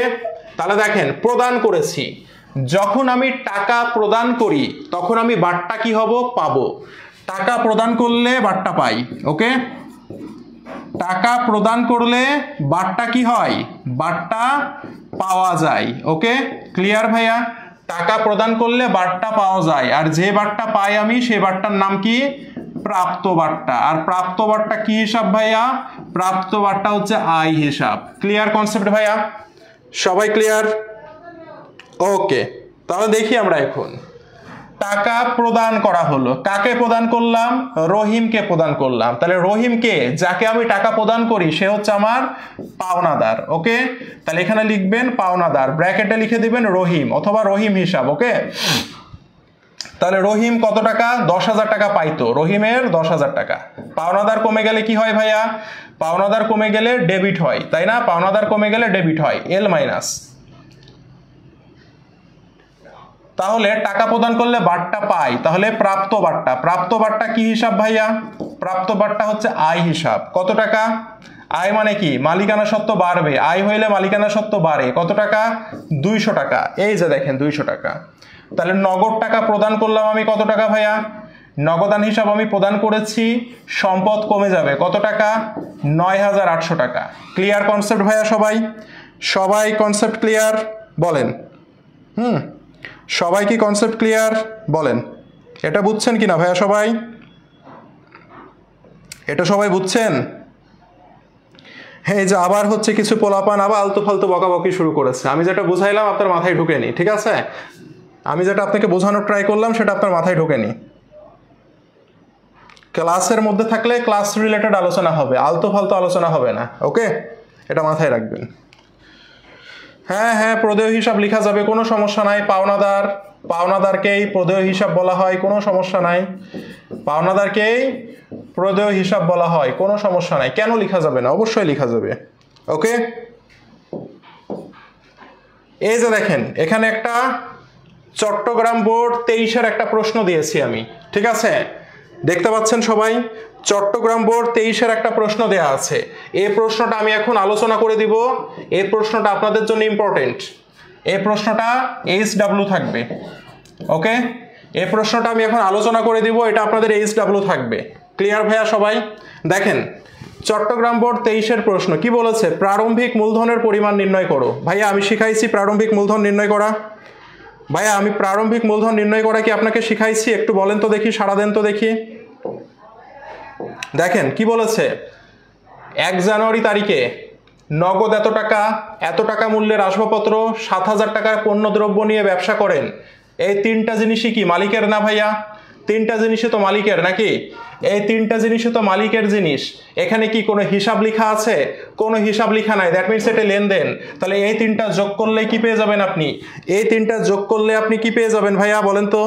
এই তিনটা যোগ করলে আপনি প্রারম্ভিক মূলধন পেয়ে যাবেন না? বলেন বলেন, ক্লিয়ার ভাইয়া? এই তিনটা যোগ করলে আপনি মূলধন হিসাব পেয়ে যাবেন, ঠিক আছে? এরপরে দেখেন কি বলেছে, 1, 4, 12, 30 তারিখের লেনদেনগুলোর আধুনিক পদ্ধতিতে শ্রেণীবিন্যাস করে ডেবিট ক্রেডিট নির্ণয় করো। ভাইয়া দেখেন এই খ নম্বরটা আপনাকে আমি একটু শিখাবো, ঠিক আছে?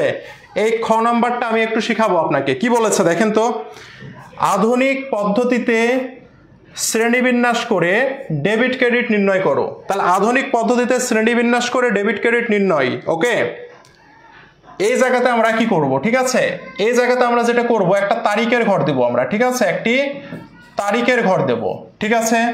তারিখের ঘর দেওয়ার পরে আমরা এখানে লিখব হিসাব খাত। কি লিখব? হিসাব খাত। তারপরে এখানে লিখব শ্রেণী বিভাগ। তারপরে আমরা এখানে লিখব ডেবিট ক্রেডিট। ওকে, এইভাবে আমরা ঘর বানাবো, ঠিক আছে ভাইয়া? এইভাবে আমরা ঘর বানাবো। তাহলে কয় তারিখ বলেছে? 1 তারিখ। তাহলে তারিখ দেন 1 তারিখ। 1 তারিখের লেনদেন হচ্ছে এটা, দেখেন নগদ এত টাকার আসবাবপত্র, এত টাকার পণ্য। তাহলে এখানে হিসাব খাতগুলো কি কি? একটা হচ্ছে নগদান হিসাব, তারপরে কি আছে ভাইয়া? আসবাবপত্র,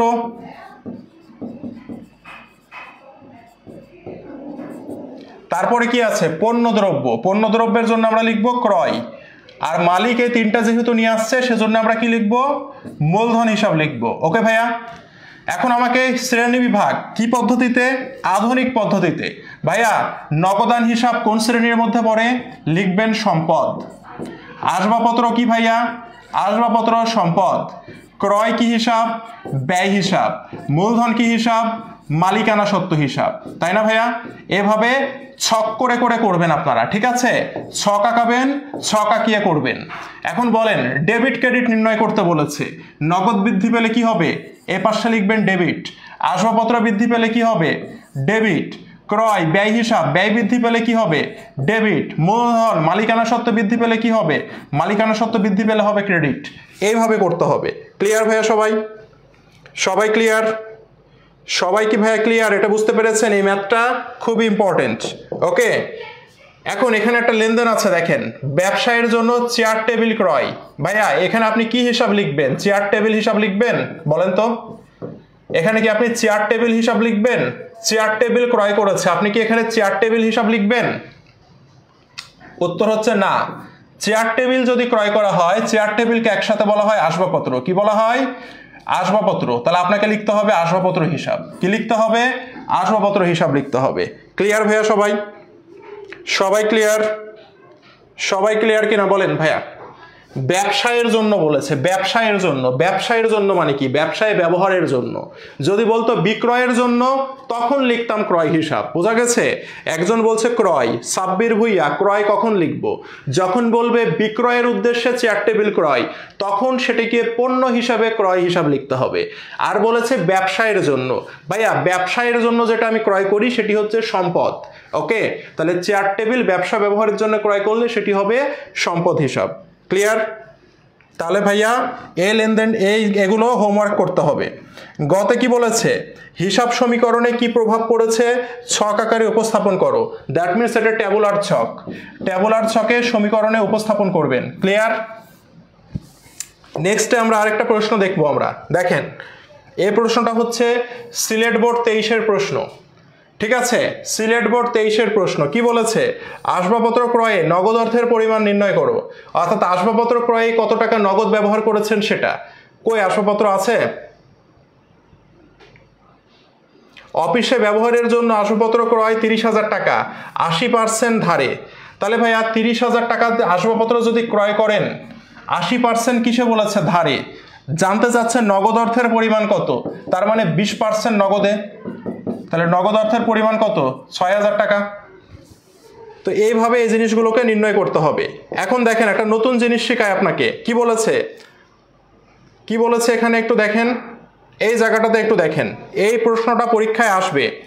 মাস শেষে মালিকানা সত্ত্বের পরিমাণ নির্ণয় করো। এই মালিকানা সত্ত্ব আপনাদেরকে আমি এখন একটু শিখাবো।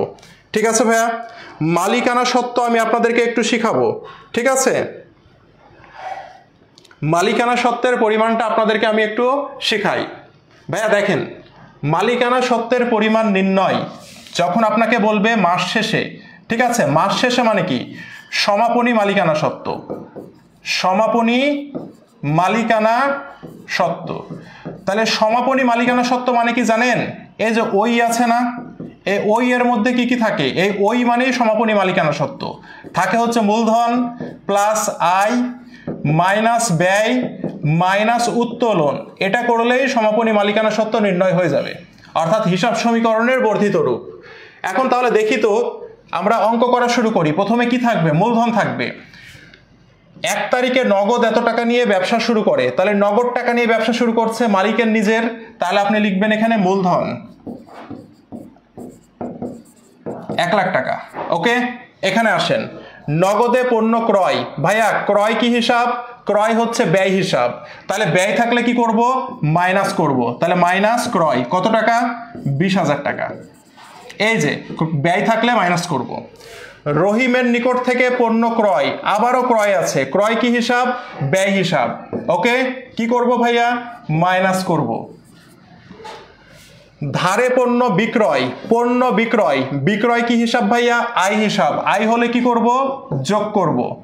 তাহলে বিক্রয় হচ্ছে আয় হিসাব, আয় হইলে কি করব? যোগ করব। কত টাকা? 80,000 টাকা। মালিকের ব্যক্তিগত প্রয়োজনে পণ্য উত্তোলন, মালিকের প্রয়োজনে উত্তোলন, দ্যাট মিনস এটি কি হিসাব? উত্তোলন হিসাব। উত্তোলন হলে কি করব? মাইনাস করব 4,000 টাকা। উত্তোলন হইলে 4,000 টাকা মাইনাস করব। ওকে, এরপরে কি বলছে? মণিহারি ক্রয় করা হলো। তাহলে মণিহারি যদি আপনি ক্রয় করেন তাহলে কি হবে বলেন তো? ক্রয় করলে কি হয়? ব্যয় হয় না ভাইয়া? ক্রয় করলে কি হয়? মণিহারি ব্যয় হবে না? তার মানে এটা কি? মণিহারি হচ্ছে ব্যয় হিসাব, তাই তো?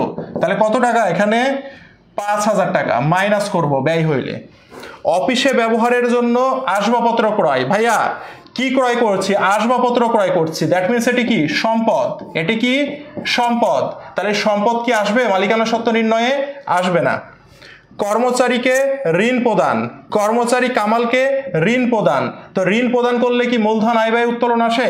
কিচ্ছু নাই, তাহলে এটিও আসবে না। তাহলে এগুলো এবার প্লাস মাইনাস করে যা হবে তাই উত্তর। 1,50,000, 1,50,000 আর 80, তাহলে কত হয়? 2,30,000, 2,34,000, 2,39,000, 34 5 39, এটাই উত্তর। সবাই বুঝছেন ভাইয়া? সবাই কি বুঝতে পেরেছেন? বলেন। ও আচ্ছা, সব যোগ করে ফেলেছি, সরি, সব যোগ করে ফেলেছি, সরি। 80,000, 50,000, 1,50,000, 1,30,000, সরি, সব যোগ করে ফেলেছি না, এত মাইনাস হবে। 80,000, 80 থেকে 30 বাদ দিলে 50,000, 50,000-এর সাথে 80,000 যোগ করলে কত হয়? 1,10,000, 1,10,000, 1,04,000, 99,000 হয় নাকি? না 1,21,000 হয়? 80,000, 80 থেকে বাদ দিলে 50, 50-এর সাথে 80 যোগ করলে কত হয়? 50-এর সাথে 80 যোগ করলে হয় 1,30,000, 1,30,000 থেকে 4 বাদ, তাহলে 1,26,000, 1,21,000, রাইট, 1,21,000, সরি প্রথমে ভুল করেছিলাম, 1,21,000 হবে, ঠিক আছে? 1,21,000 আমি সব যোগ করে দিয়েছি ভাইয়া। কর্মচারীর বেতন প্রদান, হ্যাঁ আসবে তো, এখানে কর্মচারীকে ঋণ প্রদান করেছে ভাইয়া, বেতন না। হ্যাঁ, এটা কর্মচারীকে ঋণ প্রদান করেছে, বেতন প্রদান না, ঋণ প্রদান। তো কর্মচারীকে ঋণ প্রদান করলে তো আয় ব্যয় কিছু থাকে না, তাই না? এটার জন্য কি ছক কিভাবে করব? ওই যে বাংলা ছক, যেটা বিবরণ টাকা টাকা, বিবরণ টাকা টাকা, এই ছক, হেডিং দিবেন,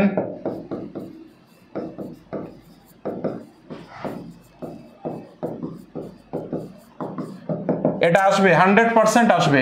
হ্যাঁ, সমাপনী মূলধন 100% আসবে। তাহলে ভাইয়া সমাপনী মূলধন কিভাবে নির্ণয় করে আমরা পারবো?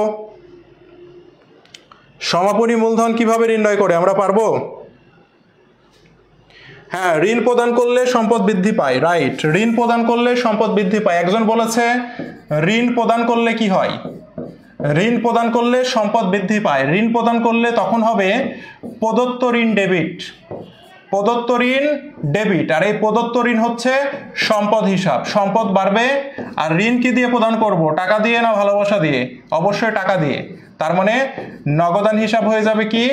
ক্রেডিট। বুঝতে পেরেছেন? এটা হচ্ছে ঋণ প্রদানের জাবেদা। ওকে ভাইয়া, ক্লিয়ার ভাইয়া? ওকে। ও আচ্ছা, এখানে কি উত্তোলন করেছিল যেন? পণ্য উত্তোলন করেছিল না? ও আচ্ছা, পণ্য উত্তোলন করেছে, রাইট। তাহলে পণ্য উত্তোলন করলে তো একবার যোগ একবার বিয়োগ হবে, তাই না? উত্তোলন করলে কি হবে? উত্তোলন করলে মাইনাস হবে। তাহলে পণ্য উত্তোলন মাইনাস, একবার 4,000, আরেকবার কি হয়ে যাবে? আরেকবার হচ্ছে এই যে পণ্য উত্তোলন করলে কি হয় ভাইয়া? ক্রয়, ক্রয়ের জন্য কি হবে? যোগ হবে, রাইট। এটা মিস্টেক হয়েছিল, আমি টাকা উত্তোলন ভাবে করে দিয়েছি, এখানে তো পণ্য উত্তোলন করছে। এই যে দেখেন পণ্য উত্তোলন করছে, তাহলে পণ্য উত্তোলন করলে জাবেদা করলে কি আসে? উত্তোলন আর ক্রয় আসে না? উত্তোলনও আছে মালিকানা সত্ত্বের মধ্যে, আবার ক্রয় নামক ব্যয়ও আছে মালিকানা সত্ত্বের মধ্যে। তাহলে উত্তোলন করলে কি হয়? ওই যে প্রথমে বলেছি, একবার মালিকানা সত্ত্ব বাড়ে, একবার মালিকানা সত্ত্ব কমে। তাহলে পণ্য উত্তোলন করলে একবার মালিকানা সত্ত্ব বাড়ে, একবার মালিকানা সত্ত্ব কমে। উত্তোলনের জন্য মালিকানা সত্ত্ব কমবে, আর ক্রয়ের জন্য মালিকানা সত্ত্ব কি হবে? বাড়বে। বুঝছেন? এই জায়গাতে ভুল করেছিলাম। ওকে ভাইয়া, এই জায়গাতে ভুল করেছিলাম। হ্যাঁ, 1,25,000 হবে, তাহলে উত্তর হবে 1,25,000 এটার। এটাও আপনারা কি করবেন? হোমওয়ার্ক করবেন। ক্লিয়ার ভাইয়া? এই দুইটা হচ্ছে আপনাদের হোমওয়ার্ক, এই দুইটা হচ্ছে হোমওয়ার্ক। ওকে, এই দুইটা হচ্ছে হোমওয়ার্ক। এখন দেখেন, এরপরে আমরা যেটা শিখবো সেটা হচ্ছে আপনাদের কিছু কিছু প্রশ্ন, গুরুত্বপূর্ণ সৃজনশীল কিছু প্রশ্ন আমি দিয়ে দিয়েছি। এই 3টা প্রশ্ন ময়মনসিংহ বোর্ড 2022 জনাব হাসিব, দিনাজপুর বোর্ড 2023 জনাব রাসেল, ঢাকা বোর্ড 2023 জনাব রহমান।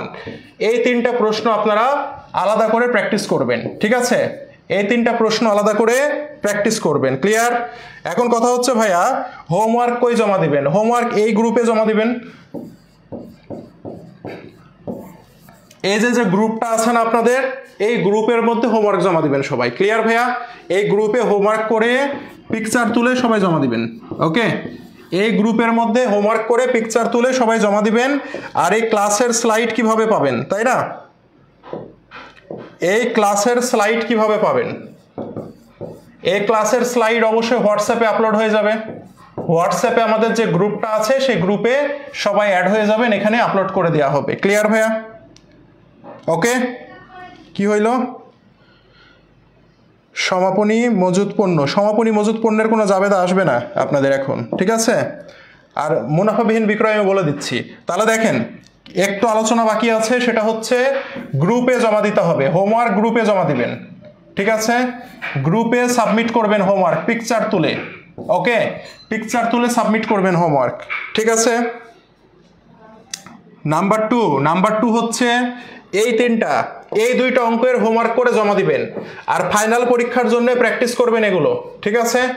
এই 3টা আপনি ফাইনাল পরীক্ষার জন্য প্র্যাকটিস করবেন। এই 3টা প্লাস যে 2টা দিলাম আর যে লেনদেনগুলো প্র্যাকটিস করাইলাম, এগুলো করলে ফাইনাল পরীক্ষার জন্য ইনাফ, এখান থেকে উত্তর করার জন্য, ঠিক আছে? ওকে, কোন গ্রুপ? এই যে গ্রুপে আপনি ক্লাস করছেন, এই গ্রুপে যে গ্রুপে আপনি এখন বর্তমানে ক্লাস করছেন এই গ্রুপেই জমা দিবেন, ঠিক আছে? যে গ্রুপে ক্লাস হচ্ছে, যে গ্রুপে আপনাদেরকে আমি অ্যাড করেছি, HSC final preparation accounting club যে গ্রুপ, এই গ্রুপে, ঠিক আছে? আচ্ছা, আর এই যে গুরুত্বপূর্ণ এগুলো আমি এটা দিয়ে দিব, পিডিএফটা দিয়ে দিব, এটাতে আপনারা অ্যাড হয়ে যাবেন। একজন প্রশ্ন করেছে, হ্যাঁ রাত্রে তো পরীক্ষা হবে ভাইয়া, 30 তারিখের জাবেদাটা করাই দেন। কোন 30 তারিখ ভাইয়া? কর্মচারী কামালকে ঋণ প্রদান, এই যে ঋণ প্রদান করছে, ঋণ প্রদান করলে কি হবে ভাইয়া? কামালকে প্রদান করেন, কর্মচারীকে প্রদান করেন, আর আপনার গার্লফ্রেন্ডকে প্রদান করেন। এটা হচ্ছে প্রদত্ত ঋণ ডেবিট। ঋণ প্রদান করলে প্রদত্ত ঋণ ডেবিট, আর ঋণ কি দিয়ে প্রদান করবেন? টাকা দিয়ে, নগদান হিসাব ক্রেডিট। ওকে, এই যে এটা হবে, বুঝছেন? 30 তারিখে। ক্লিয়ার ভাইয়া সবাই? ওকে, তাহলে দেখেন, তাহলে SW গুলো জমা দিয়েন সবাই। আর আমাদের অ্যাডমিশন যে ব্যাচ আছে, অ্যাডমিশন ব্যাচে কিন্তু 6 তারিখ থেকে ক্লাস শুরু হবে। যারা অ্যাডমিশন ব্যাচে অনেকে ভর্তি হয়েছেন, এখনো যারা ভর্তি হননি তারা দ্রুত যোগাযোগ করে অ্যাডমিশন ব্যাচে ভর্তি হয়ে যায়, ঠিক আছে? কারণ মাত্র 3500 টাকায় যত সুযোগ সুবিধা পাচ্ছেন আপনাকে কেউ দিবে না। এই অ্যাডমিশন ব্যাচে 6 তারিখ থেকে ক্লাস শুরু হবে। একেবারে যেসব টপিক আপনাদের এইচএসসি এবং অ্যাডমিশনে লাগবে একসাথে, সেগুলো পড়ানো হবে ফাইনাল প্রিপারেশনের জন্য। আর হচ্ছে আপনার ওই অ্যাডমিশন গ্রুপে তো ক্লাস শুরু হয়ে যাচ্ছে, সব বিষয়ের ক্লাস পাচ্ছেন, সেই সাথে সাথে অন্যদের থেকে আপনি অ্যাডমিশন আগাই থাকছেন। ওকে, এই গেল আমাদের কথা। আর কি যেন বললেন, এমসিকিউ ক্লাস হবে কিনা? হ্যাঁ, এমসিকিউ ক্লাস হবে।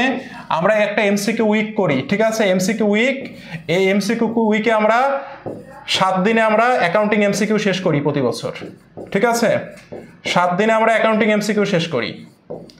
এবং এই এমসিকিউ উইক থেকে যারা আমাদের সাথে লেগে থাকে, এরাই দেখবেন যে ইউনিভার্সিটিতে চান্সই পায় না, টপ করে প্রতি বছর। এই বছরও করেছে, গত বছরও করেছে, ঢাকা বিশ্ববিদ্যালয়ে 10-এর মধ্যে এবং সব জায়গায় হয়েছে, বুঝছেন? তো এই জায়গা থেকে আমাদের এই কথাগুলো বলা। তাহলে হোমওয়ার্কগুলো করেন। একজন বলেছে কি যেন বললেন? মুনাফাবিহীন বিক্রয় না বিনামূল্যে পণ্য বিতরণ, কি যেন বললেন? মুনাফাবিহীন বিক্রয়। এই মুনাফাবিহীন বিক্রয় মানে কি? আয় ব্যয় সমান। এটা কি ক্রয়ও না বিক্রয়ও না, এমন একটা অবস্থা, তাই না? তাহলে ক্রয়ও না বিক্রয় না মানে কি? বিক্রয়ও না, তার মানে বিক্রয় হ্রাস, সেটা কি হয়ে যাবে? ডেবিট হয়ে যাবে। আর কি হয়ে যাবে? ক্রয় হয়ে যাবে ক্রেডিট। জাস্ট উল্টা কাজটা হবে, ঠিক আছে? এটি হচ্ছে জাবেদা, ঠিক আছে? মুনাফাবিহীন বিক্রয়। ক্লিয়ার? সবাই বুঝছেন? আমার তো এইচএসসি প্রিপারেশনই হয়নি ভালোভাবে। আরে ভাই বোকা, এইচএসসি প্রিপারেশন হয়নি, সেখানে তো এইচএসসির প্রিপারেশনই করানো হবে, কিন্তু এই চ্যাপ্টারের কিছু জিনিস অ্যাডমিশনের জন্য আপনার কাজে লাগবে, ঠিক আছে? পড়ানোগুলো হবে এইভাবে। আপনাকে তো অ্যাডমিশনের পড়ানো এখন থেকে শুরু করা হবে না, আপনার এইচএসসির পড়ানোটাই পড়ানো হবে। ফাইনাল প্রিপারেশন, সাজেশন সব কিছু এইচএসসিটাই আপনার কভার করা হবে, ঠিক আছে? কিন্তু আগে থেকে কেন নিয়ে আসা গাইডলাইনে? তার কারণ হচ্ছে অ্যাডমিশনের পরে যখন আপনি তো এখন মুখস্থ টুকস্থ করে পার হয়ে যাচ্ছেন, অ্যাডমিশনের পরে এইচএসসির পরে অ্যাডমিশনের কোনো কিছু আপনার মাথায় ঢুকবে না, তখন এত ডিটেলে ভেঙে চুরে তখন আর পড়ানোর সুযোগ থাকবে না। সেই কারণে এটা আপনাদের জন্য একটা সুযোগ, বুঝতে পেরেছেন? এই কারণে, ঠিক আছে? আচ্ছা, তাহলে মুনাফাবিহীন বিক্রয় গেল, তাই না? একজন বলেছে বিনামূল্যে পণ্য বিতরণ। দেখেন, বিনামূল্যে পণ্য বিতরণ এইচএসসির আগে পর্যন্ত ফুল এইচএসসিতেই সাপোর্ট থাকবে, কিন্তু পড়ানোর টেকনিকগুলো হবে একটু অন্য। হ্যাঁ, বিনামূল্যে পণ্য বিতরণ কি জাবেদা হবে? বিনামূল্যে পণ্য বিতরণ আপনি কেন করেন? বিজ্ঞাপন দেওয়ার জন্য করেন, তাই না? তাহলে বিজ্ঞাপন ডেবিট, বিজ্ঞাপন কি হিসাব? ব্যয় হিসাব। তাহলে কি হয়ে যাবে? মালিকানা সত্ত্ব কমে যাবে ব্যয় হইলে। পণ্য বিতরণ করছেন, তার মানে কি? ক্রয় হিসাব, ঠিক আছে? পণ্য চলে গেল, পণ্য চলে গেলে কি হয়? ক্রয় কমে যায়। ক্রয় কি হিসাব? ব্যয় হিসাব। ব্যয় যদি কমে তাহলে কি হয়? মালিকানা সত্ত্ব বাড়ে, বুঝতে পেরেছেন? ব্যয় কমলে মালিকানা সত্ত্ব বাড়ে, আর ব্যয় বাড়ালে মালিকানা সত্ত্ব কমে, উল্টা সম্পর্ক। ক্লিয়ার ভাইয়া? ক্লাস কয়টা হবে? অন্যদের মতো 15-20টা এরকম গণা বাঁধা ক্লাস হবে? ক্লাস কয়টা হবে? এই যে এখানে এই যে কে যেন ডিএইচ রাফি মনে হয় কমেন্ট করলো এখনই। ডিএইচ রাফি থাকলে একটু বলেন তো ক্লাস কয়টা হবে? আমাদের ক্লাসের কোনো লিমিট নাই ভাইয়া, বুঝছেন? ক্লাস আপনার লাগবে কয়টা বলেন? আমরা যে প্ল্যান দিয়েছি দেখেছেন কিনা আমি জানি না, সেই প্ল্যানে অ্যাডমিশনের সব সাবজেক্ট মিলে 337টা ক্লাস আছে। কয়টা? 337টা ক্লাস আছে।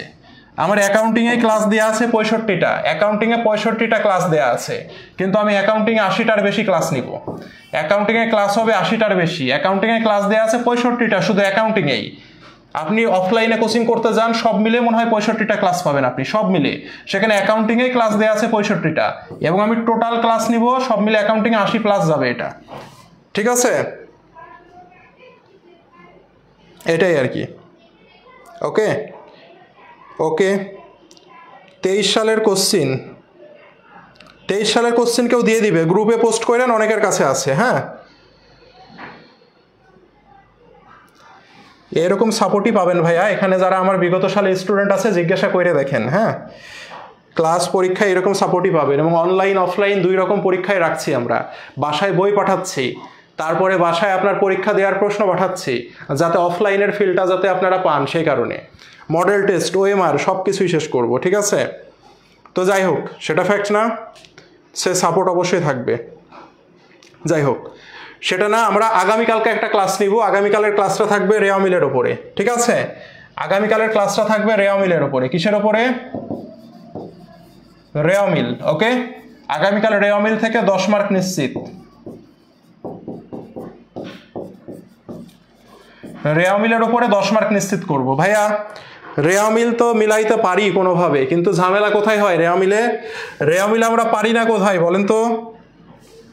সকাল 11টা, সকাল 11টায় ক্লাস হবে, সব ক্লাস সকাল 11টায়, ঠিক আছে ভাইয়া? রেওয়া মিল তো পারি, কিন্তু রেওয়া মিল মিলে না কেন ভাইয়া? রেওয়া মিল মিলে না, ফুল মার্ক কেন পাই না ভাইয়া? এই জায়গাতে কার কার সমস্যা হয় বলেন তো? মুনাফা জাতীয় আয় আর মুনাফা জাতীয় ব্যয় কি ঝামেলা হয় ভাইয়া? এত কষ্ট করি কিন্তু মিলে না, কয়টা মুখস্থ রাখবো, তাই না ভাইয়া? হয় বলেন, হয় এটা ভাইয়া? মুনাফা জাতীয় আয়, মুনাফা জাতীয় ব্যয়ের পরিমাণ নির্ণয় করো, কয়টা এন্ট্রি মুখস্থ রাখবো ভাইয়া? কোনো বইয়ে দেখলাম না যে লিমিট করে দিল, বা কেউ শিখাইলো না এত সহজে। ঝামেলা হয় না? হয় না। ম্যাজিক টেকনিক আছে, সমস্যা নাই, ঠিক আছে? আমার আবিষ্কৃত ম্যাজিক টেকনিক আছে, 2 কথায় শেষ হয়ে যাবে। তার জন্য অপেক্ষা করতে হবে কাল পর্যন্ত, ঠিক আছে? ম্যাজিক টেকনিক কিছুই না, জাস্ট আপনারা কিছুই না, আপনারা জানেন, কিন্তু ওটা যে প্রয়োগ করতে হয় সেটা জানেন না। ক্লিয়ার? আচ্ছা, ক্লিয়ার ভাইয়া? তো ক্লিয়ার করে দিব কালকে, সমস্যা নাই। রেওয়া মিলে 10 মার্ক, রেওয়া মিলে আমাদের 10 মার্ক নিশ্চিত। এবং পরীক্ষার হলে প্রশ্ন পাইলেই, পরীক্ষার হলে প্রশ্ন পাওয়ার সাথে সাথে, প্রশ্ন পাওয়ার সাথে সাথে আগে রেওয়া মিলে 10 মার্ক কনফার্ম করব আমরা, ঠিক আছে? রেওয়া মিল থেকে আমরা 10 মার্ক আগে কনফার্ম করব, তারপরে অন্য প্রশ্নে আমরা উত্তর করব। ক্লিয়ার? তো সমস্যা নাই, কালকে ইনশাল্লাহ কালকে এমন ম্যাজিক টেকনিক শেখাই দেবো, মুনাফা জাতীয় আয় ব্যয় জীবনেও ভুল হবে না। ওকে ওকে শাহিনুর হিমেল, আপনি কি করবেন সেটা আপনার বিষয়, ঠিক আছে? ওকে, ফার্স্ট ইয়ার থেকে ক্লাস নিলে অনেক ভালো করতাম। আচ্ছা, সমস্যা নাই, সেকেন্ড ইয়ারেরও ভালো হবে। তাহলে ভাইয়া শোনেন, আমি কিছু নিয়মকানুন বলি। ক্লাস নিব, সাপোর্ট দিব, পরীক্ষা নিব, সবই নিব, কিন্তু আপনাকে যেটা করতে হবে সেটা হচ্ছে ক্লাসে উপস্থিত থাকতে হবে রেগুলার, হোমওয়ার্কগুলো জমা দিতে হবে। আমি যদি দেখি হোমওয়ার্ক সবাই দিচ্ছেন না, ক্লাস করলেন প্রায় 140-50 জন উঠেছিলেন ক্লাসে, আমি যদি দেখি যে আপনারা হোমওয়ার্ক জমা দিচ্ছেন না, 100টা হোমওয়ার্ক করেনি, আমি কিন্তু ক্লাস নেওয়া বন্ধ করে দেব। বোঝা গেছে? আর আমি তো বললাম আমি 60টা ক্লাস নিব, 60টা ক্লাসে এমসিকিউ শেষ করে দিব, ঠিক আছে? 60টা ক্লাসে ফুল এমসিকিউ শেষ করব, ঠিক আছে? ফুল এমসিকিউ শেষ করব, মাত্র 60টা ক্লাসে ফুল এমসিকিউ শেষ করব। ক্লিয়ার ভাইয়া? তো ঠিক আছে, আজকে আর না, আমি এর পিডিএফটা দিয়ে দিচ্ছি, হোমওয়ার্ক করে কালকে ক্লাসের আগে জমা দিবেন। হোমওয়ার্ক থাকলো তাহলে কোনটা কোনটা? এই দুইটা প্রশ্ন, চট্টগ্রাম বোর্ড 23-এর এই প্রশ্নটা, আর সেই সাথে সাথে আপনাদের এই যে সিলেট বোর্ড 23-এর এই দুইটা প্রশ্ন হোমওয়ার্ক থাকলো। সেই সাথে সাথে এখানে যত লেনদেন দেখাইলাম এই লেনদেনগুলো আপনারা প্র্যাকটিস করবেন, আর সবার শেষে যে 3টা প্রশ্ন দিলাম সৃজনশীল, এই সৃজনশীলগুলো বাসায় আপনারা প্র্যাকটিস করবেন, ওকে? আর হোমওয়ার্ক হিসেবে জমা দিবেন 2টা, ওকে ভাইয়া? তো ঠিক আছে, সবাই ভালো থাকেন, সবাই ভালো থাকেন, দেখা হবে সবার সাথে। একজন বলছে যে মুনাফা জাতীয় আয় ব্যয়ের প্রবলেম কেমনে বুঝলেন? কারণ আপনার আগেও আরো 10টা ব্যাচ পার করেছি, আপনারা হচ্ছে 11 নম্বর ব্যাচ, ঠিক আছে? তো বুঝবো না কার কোথায় প্রবলেম, বোর্ড পরীক্ষার দেখেছি, ঠিক আছে? তো কোথায় ভুল করে স্টুডেন্টরা, তো সেই ধারণা থেকে বুঝলাম, ওকে? তো ঠিক আছে ভাইয়া, সবাই ভালো থাকেন, কালকে আবার দেখা হবে। আজকে রাত 9টায় অবচয়ের ওপরে পরীক্ষা হবে, সবাই পরীক্ষা দিবেন। আর অংশীদারি ব্যবসায়ের যে পিডিএফটা, সেই পিডিএফটা আমি আজকে দিয়ে দিব, পিডিএফটা থেকে পড়াশোনা করবেন, কালকে অংশীদারির ওপরে পরীক্ষা হবে। আর তারপরের দিন উৎপাদন ব্যয় ব্যবস্থাপনার উপরে এমসিকিউ পরীক্ষা হবে। আর উৎপাদন ব্যয় ব্যবস্থাপনার উপরে 2টা ক্লাসের লিঙ্ক আমি ইউটিউব চ্যানেল থেকে আপনাদেরকে দিয়ে দিয়েছি, যাদের প্রবলেম আছে ওই 2টা ক্লাস করে বোর্ড প্রশ্ন সলভ করবেন, দিয়ে পরীক্ষা দিতে আসবেন। আশা করি বুঝতে পেরেছেন। এইভাবে পড়াশোনাগুলো করেন আমার সাথে সাথে। অ্যাকাউন্টিং ম্যানেজমেন্ট সামনে মাস থেকে, অর্থাৎ 1 তারিখ থেকে আমি ফাইন্যান্স ধরবো, ফাইন্যান্সেরও আমি পড়া দেবো। আশা করি এই কমার্সের সাবজেক্টগুলোতে আপনাদের আর কোনো ঝামেলা হবে না। তো ঠিক আছে ভাইয়া, সবাই ভালো থাকেন, আজকে এখানে শেষ করলাম, আল্লাহ হাফেজ।